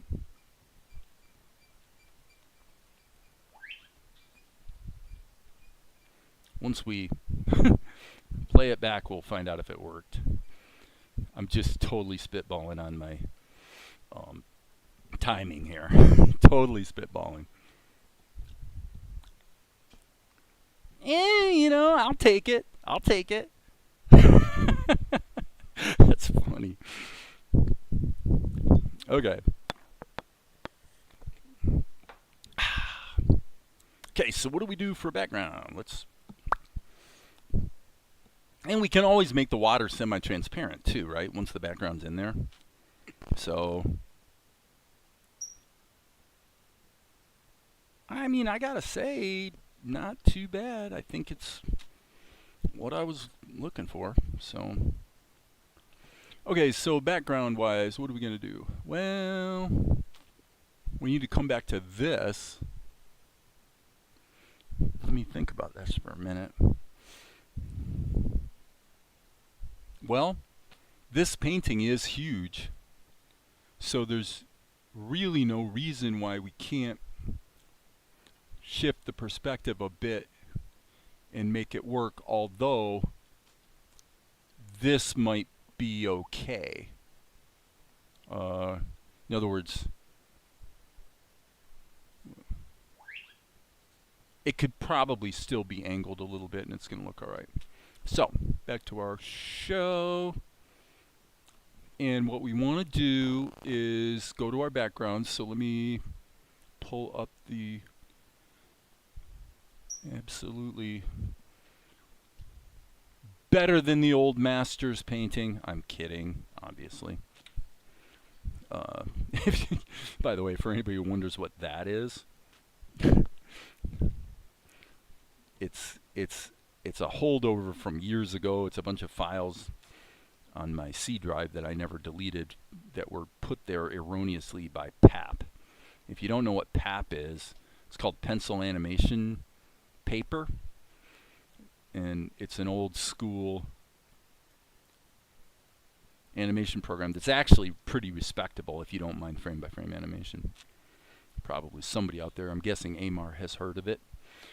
The problem with pencil or plastic animation paper is what it was called. PAP. And the guy who created it had a pretty good program on his hands. 10 years ago. Probably good 10 years ago. So then about 6, 7 years ago, he announced to the world that PAP is going to be, which was free. All of a sudden there's a commercial PAP program, and it's going to be better than ever, and it's going to have all kinds of new features. And I'm like, back then I'm like, yeah, okay, buddy, I'll believe it when I see it. And sure enough, 8 years later, you know, I got on the beta test list, and every version that he ever released was not even close to usable. Not even close. Just absolutely horrendous. Buggy as can be, doesn't work. All the functionality from the old free program pretty much gone. Okay, so let's go here and let's drop this in as a layer and see how it goes.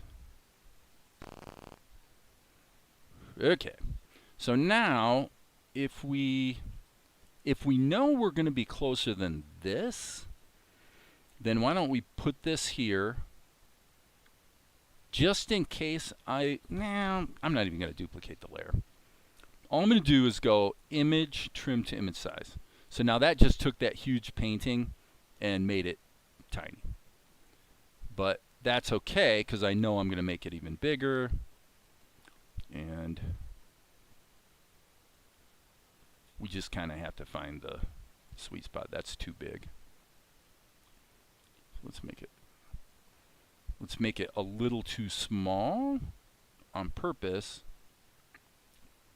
Kind of center it-ish, and then do that again, trim to image size.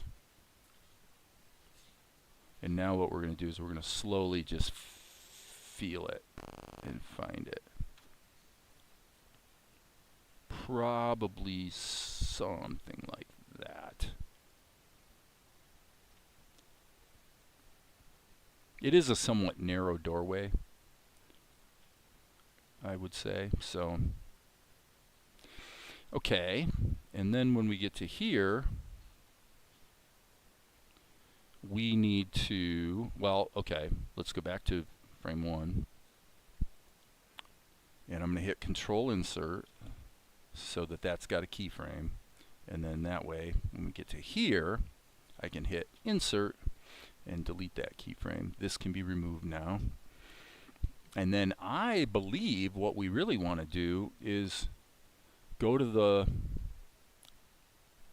this shot, which is likewise a massively huge, obnoxiously large painting. Put this at the bottom, put the water above the background. Take this and let's kind of rough it size-wise. I don't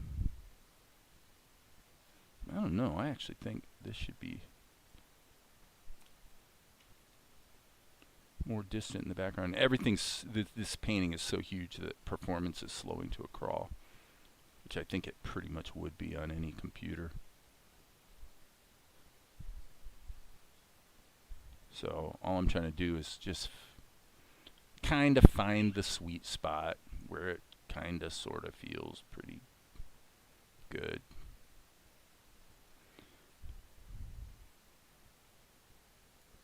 And obviously he's throwing his wastewater into the street.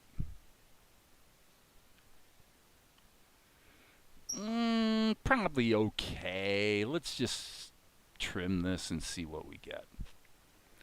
Okay, let's just kind of have a look. Yeah, that's okay. Okay, so now in this pencil test, I do believe I had a silhouette of Melchizedek in the background. So on the Mel layer, here where Mel disappears, we'll go ahead and actually strike that. I'm going to put it on a separate layer because if I get the color wrong, I want to have the latitude to change it. And if I change the color on the whole layer, then it's going to screw up the color on Mel here, which I don't want. So we need to treat these separately. Okay, so we'll call this Mel Silhouette. Let's smack him in there. We'll hit the G key and just do it black.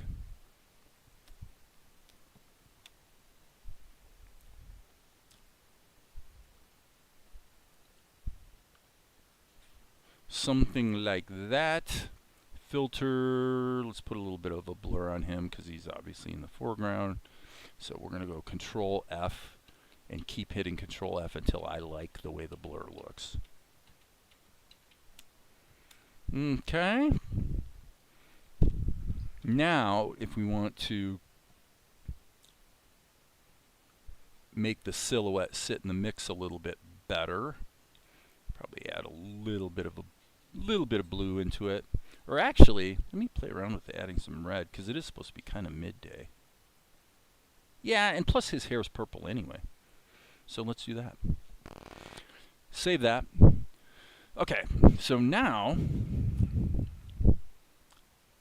I'm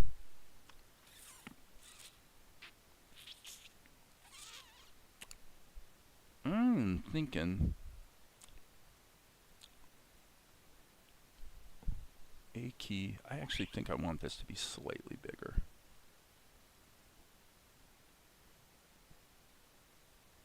Okay, now there is a erroneous line there, and I actually have no idea. Okay, that's the water layer. Okay. Well, obviously on the first frame that can be deleted. So let's hit Insert. I keep accidentally hitting I because in Blender, to put in a keyframe, you hit the I key, whereas in most programs you hit Insert. Well, I don't know about most programs. Certainly in Krita. Okay, so now what do we need to do here?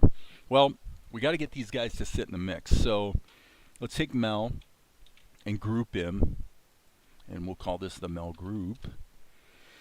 And then first and foremost, we might as well just add a tint layer that's going to hyper him down a bit. So B key. Okay, that's just the first rough pass to just dial him in and kind of get him in there. Okay, and then I'm going to add one more layer to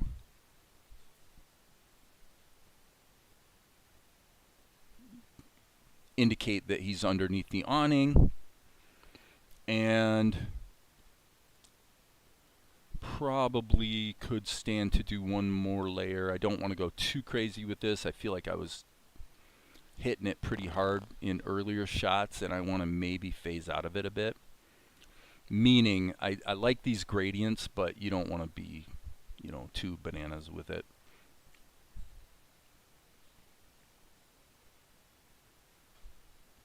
Looks good to me. Okay, so that's Mel.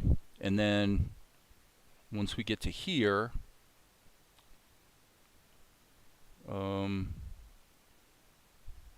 well, those layers, being that they're alpha locked, you can't see them now, so I guess I don't need to fiddle with it anymore.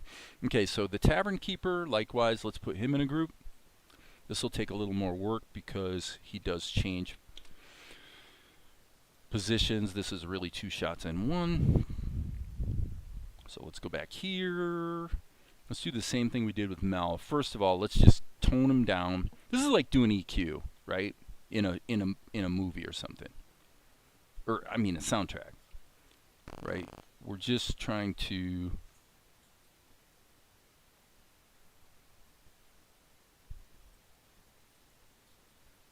this, by the way, should be Tavern Keeper.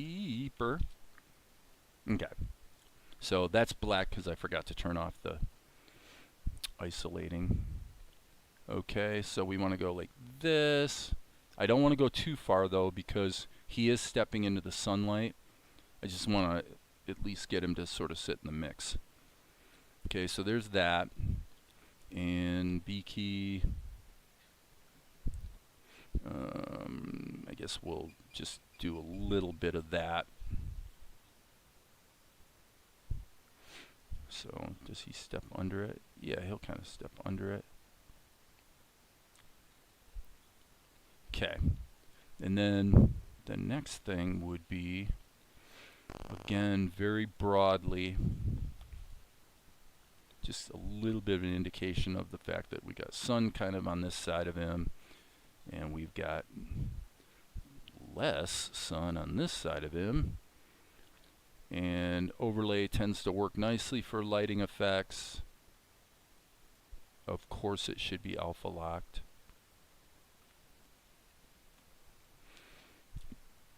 And then we'll see what we end up with here. Okay, so what is this? This probably just needs to have a keyframe here. What is this? Insert. There we go. Wrong. Put it on the wrong layer.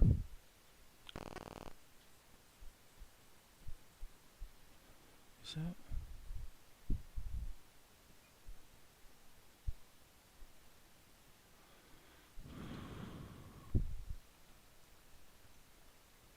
Something like that. And then I'm guessing that the water probably needs to be semi-transparent. Something like that. Alright guys, let's see how it plays. Not horrible. Not horrible, not amazing. I'm feeling like I want to get a little bit more of the highlight on this side there.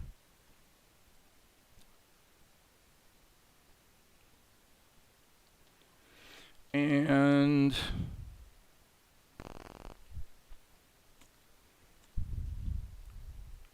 man, we're stacking up a lot of layers here, aren't we? Okay, so there's the background.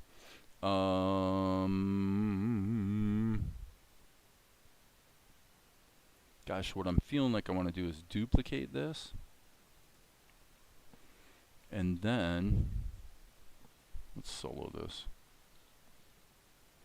Oops. There's umpteen ways to do what I'm trying to do right now. But I'm going to do it this way, which is take this layer, big airbrush, in erase mode, so that this part of the picture is showing the sharp, like as you can see, I'm I've got a blurred version over top of the non-blurred version.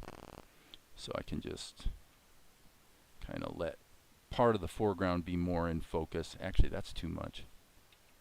Come on. There we go.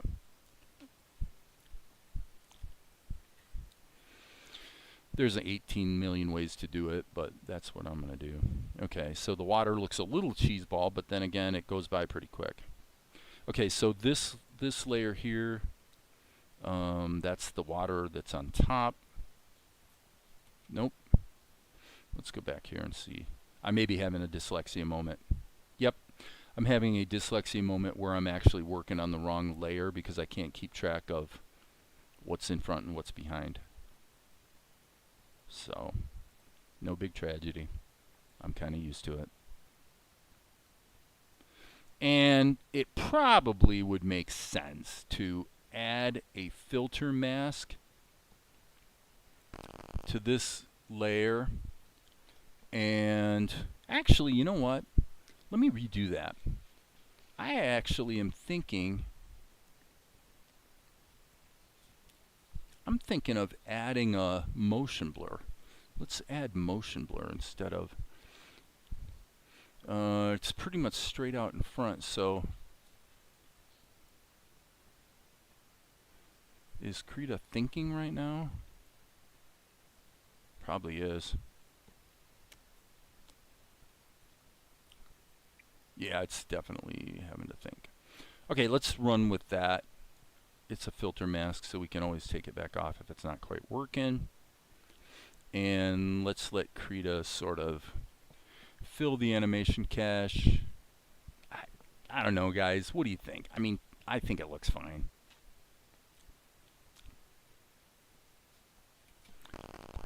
Let's see how it looks in the show.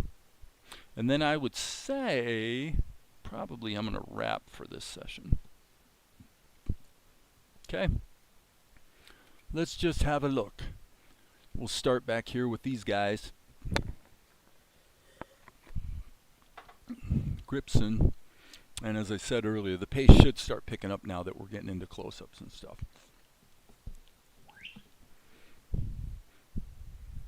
There goes Zuko chirping in the background.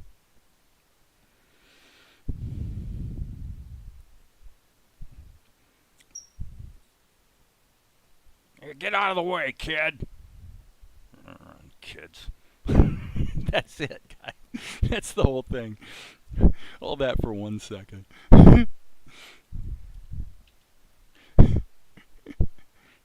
Seems tragic. Hence, I'm going to loop it. Okay, so the first segment is a little too color corrected. IMHO.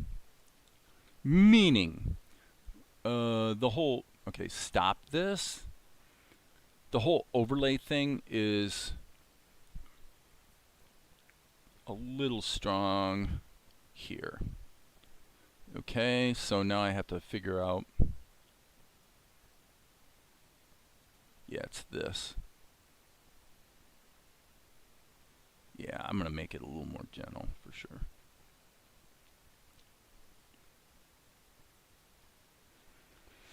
And do we want to...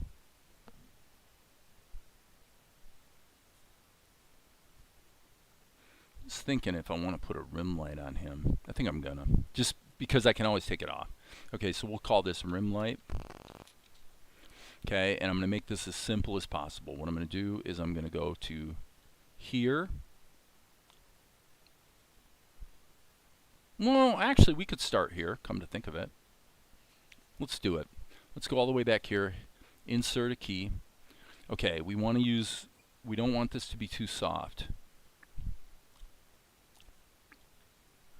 Okay, so I'm going to let this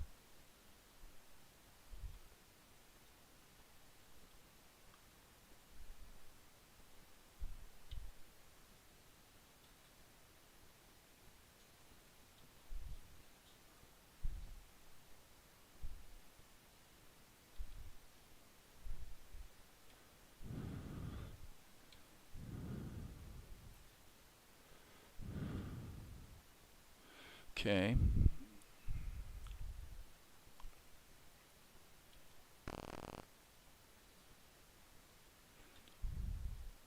Just catching some of the sun, right?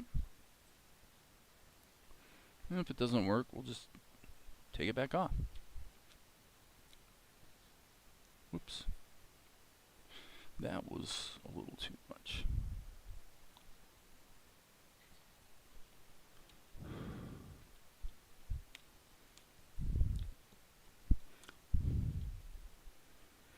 You know, I gotta say, right here,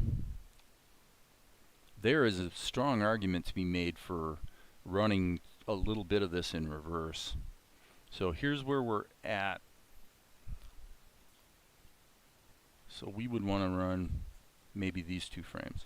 So I'm going to take these 2 frames, put them up here, and then click mirror frames.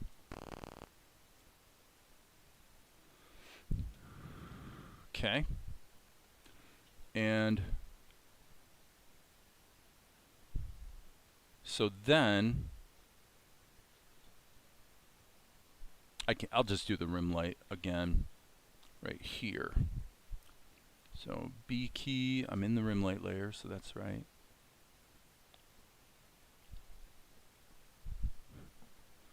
A little too much there, Junior. Although, catching a little bit out here probably makes kind of a lot of sense, actually. Oh, stop. Really? Okay, let me go back to here.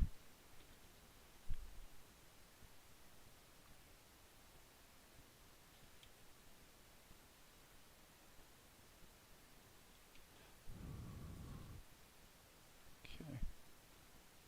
Well, stop. This is erroneous. That should be blank.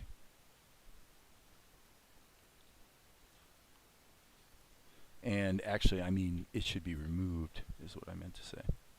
Okay. Guess it might be easier for people to see if I zoomed in a bit.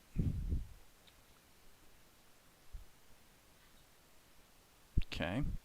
One more frame, people. One more frame. Just sketch it in there.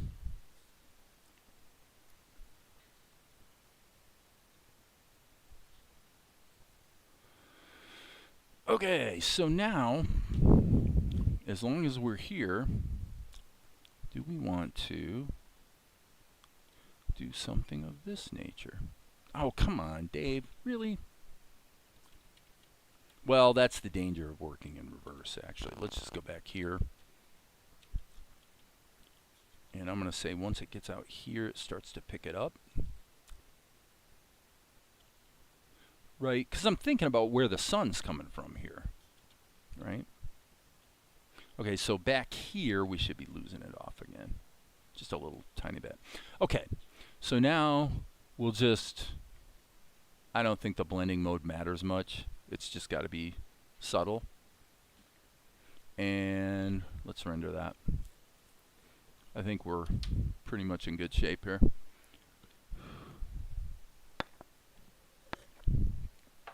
Pretty much in good shape.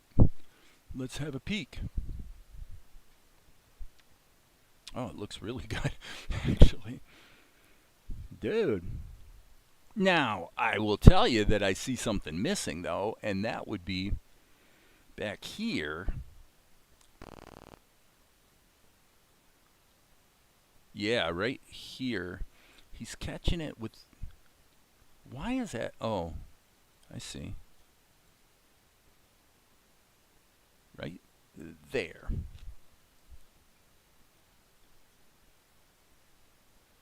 Oops, I'm in erase mode.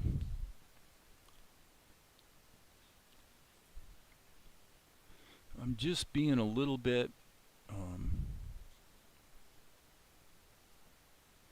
I'm definitely putting in a tad bit more detail than I probably normally would. But I'm having kind of fun with this shot. So, Zark on it. I'm just going to do what feels right. Right there. This should probably be... you're still going to catch a little bit. And a little bit here, too. Now he'd be back in shadow again, theoretically. Okay. I'm definitely nitpicking the details here, probably more than strictly necessary, but darn it. Okay, so I think the anomalies that you're witnessing right there have nothing to do with what's actually in the scene. That is Krita failing to refill its animation cache. That's what we call bad coding, but maybe not. I'll bet you when I render it, it's going to look fine, but we'll see. Maybe I'm missing something. If I had accidentally put some of the rim lights in the wrong layer, which I've been known to do, then that could explain it. But let's have a look.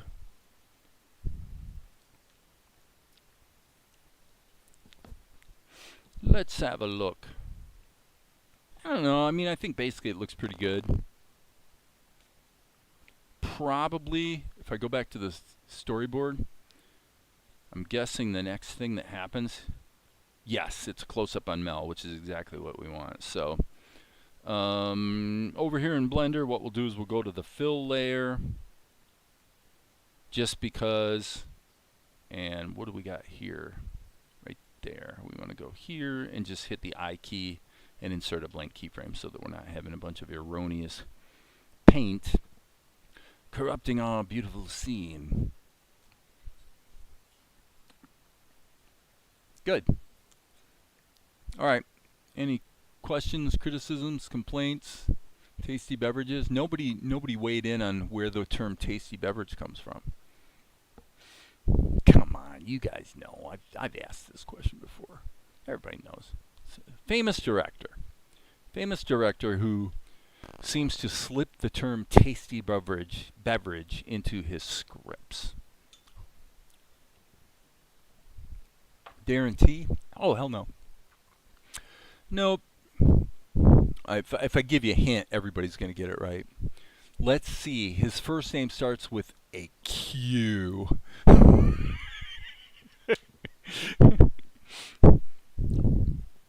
So, that pretty well settles it, doesn't it? Okay, so while you're thinking about the answer to the secret question, what I'm wondering about is why do we have one inkline keyframe here that appears to be erroneous? So I'm going to take, let's hit the tilde key so that we're not soloing our layers.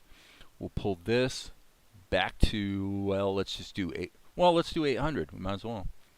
So we'll smack this on 800 and we'll go to 920. So I'm going to hit Control Home and then I'm going to go to 920 or 820. 825. Let's do 825. Control End and then Shift Spacebar so I'm not maximizing this panel anymore. And now we're back to Melchizedek. And gosh, long as we're here, why don't we go ahead and paint a bit? What the hell? We're here anyway. We might as well do it. So we're going to grab the vertex colors. By the way, this will be my rant for the day. My rant for the day is that I happen to think that what you see here in this panel, every time I go to it, you just saw it right there. Did you see that? You see this all over the place on websites as well. What am I referring to? I'm referring to this dynamic where you do a drop down and then the content within the panel fills up, which you just saw it again. It happens on web pages all the time. To me, it's one of the, it's as lazy as you can possibly be. Like, what's the laziest, worst possible thing you could do? That. Why is it lazy? Well, because what if, and I can tell you this has actually happened multiple times, and you got the Tom, you got the initials correct. What if you click this open and go, oh, there's the material I need, and then you go to click on it, and literally at the moment you go to click, the content changes. I've had this happen many times, not just in Blender, but also on web pages. It's just as sloppy and lazy as you can get.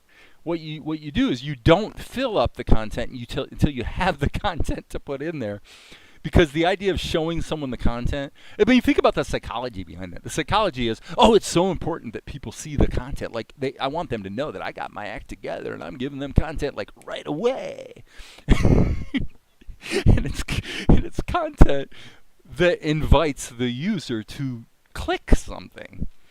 And then just as they go to click, the content changes underneath their mouse, and they literally click on the wrong thing. That's insanity.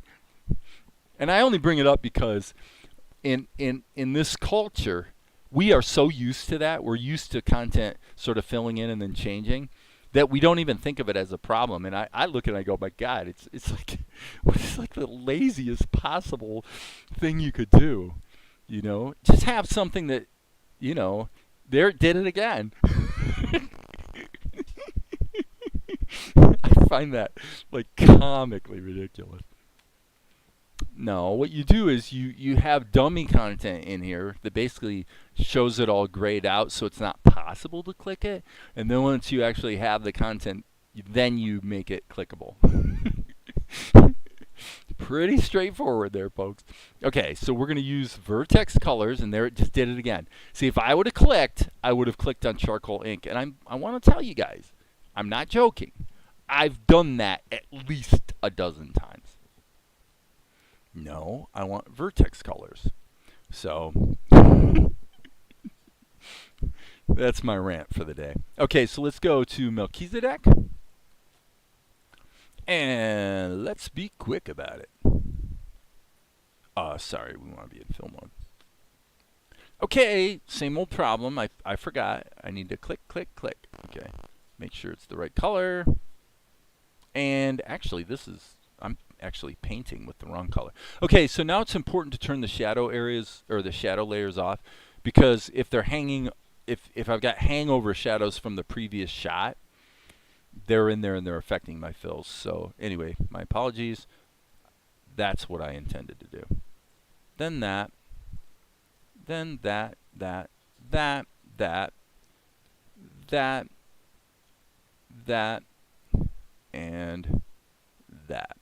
and then a little more meticulous here. I want to turn draw strokes on back off, so that I can go in and manually, it did it again. I forgot. I switched tools. You need to click, click to make sure you've actually got the right color selected, because of that extremely prominent bug in Blender. I'm sure they probably have that bug fixed by now, since I'm using 2.93 and we're already up to like what is the current Blender version, like 4.2 or something, 4.3, something like that. Okay, now what we'll do is turn this back on so that I can then go like this. Just put a big old loop around the whole face, and it draws the strokes on back, which means that that flesh tone just got put behind, and it's filling in just erroneous stray pixels that didn't happen to get filled the first time around. Okay, back to the shadow layer, and we want to go switch back to materials mode, and there it did it again. Okay, we want shadow filled,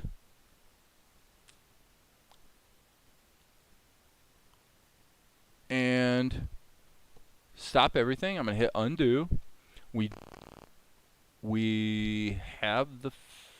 in the fills layer. We're not supposed to be in the fills layer. We're supposed to be in the shadows layer. Well, you guys know me. I never, ever, ever do anything right the first time. And I don't cry too much about it because I'm so used to it. All right. Let's get the shadows under that boy's chin. A little bit of this, a little bit of that. Oh, what the heck. We'll throw that in there just to make it interesting. And I could always punch up his ears in Krita if I wanted to, but honestly, that looks pretty good. Okay, so do we do his lip sync here, or do we do it elsewhere? Meaning Krita. So yeah, for those who don't know, Tom got the answer right. The answer is, of course, Quentin Tarantino. Quentin Tarantino. Tasty beverages. Time is at 2:43. Okay. Probably keep rocking till 3 actually. I'm making good progress now today. Feeling good about that. Do we do this? Absolutely not. Okay, gotta look at the script. And tavern entryway. Okay, so this would be the mouth layer, and I believe the mouth layer, as you can see, is slightly transparent. Thus, we can use charcoal ink filled, just a solid black. And by making it a little transparent, it sort of picks up a little bit of the flesh tone under it, and generally, basically looks pretty good. So he says, wow. Okay, so we'll give that sort of unusually 3 frames. And then we'll go boop, right there. And what does he say? Crazy busy today, huh? Cray.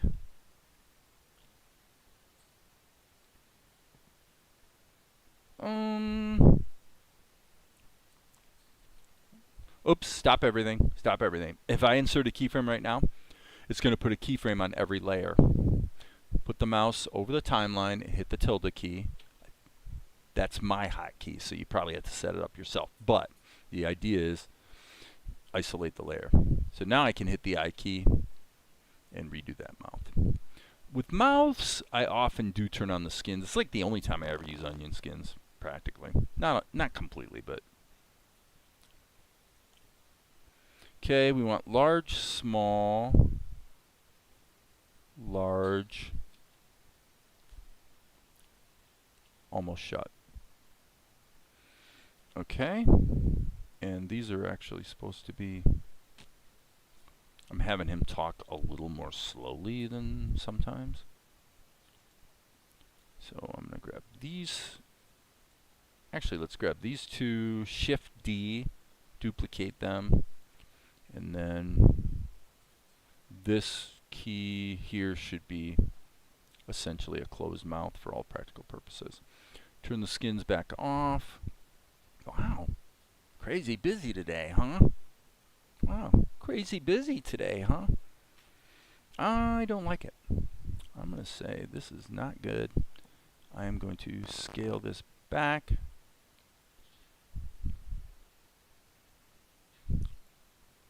And then do this again. Wow, crazy busy today, huh? Okay, not quite, not quite. Yep, it's not long enough. So we gotta take this, go to here, and we've got big, medium, big, small. Big, medium. Okay, yeah. Let's just do a big and a small. It'll probably work. Oh, come on, Dave. Undo. 2. There we go. And honestly, I think I want to do it this way. Let's put this here and this back here. Wow, crazy busy today, huh? Okay, and we'll let that go for 2 frames. And I don't like the pause. Crazy busy today, huh? And I actually still want a little bit more in there.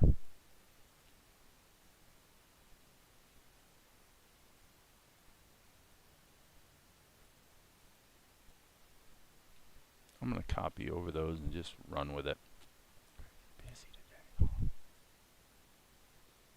Okay, now here's one thing we could do that could be kind of fun. Let's hit the tilde key again and open up all of our other channels.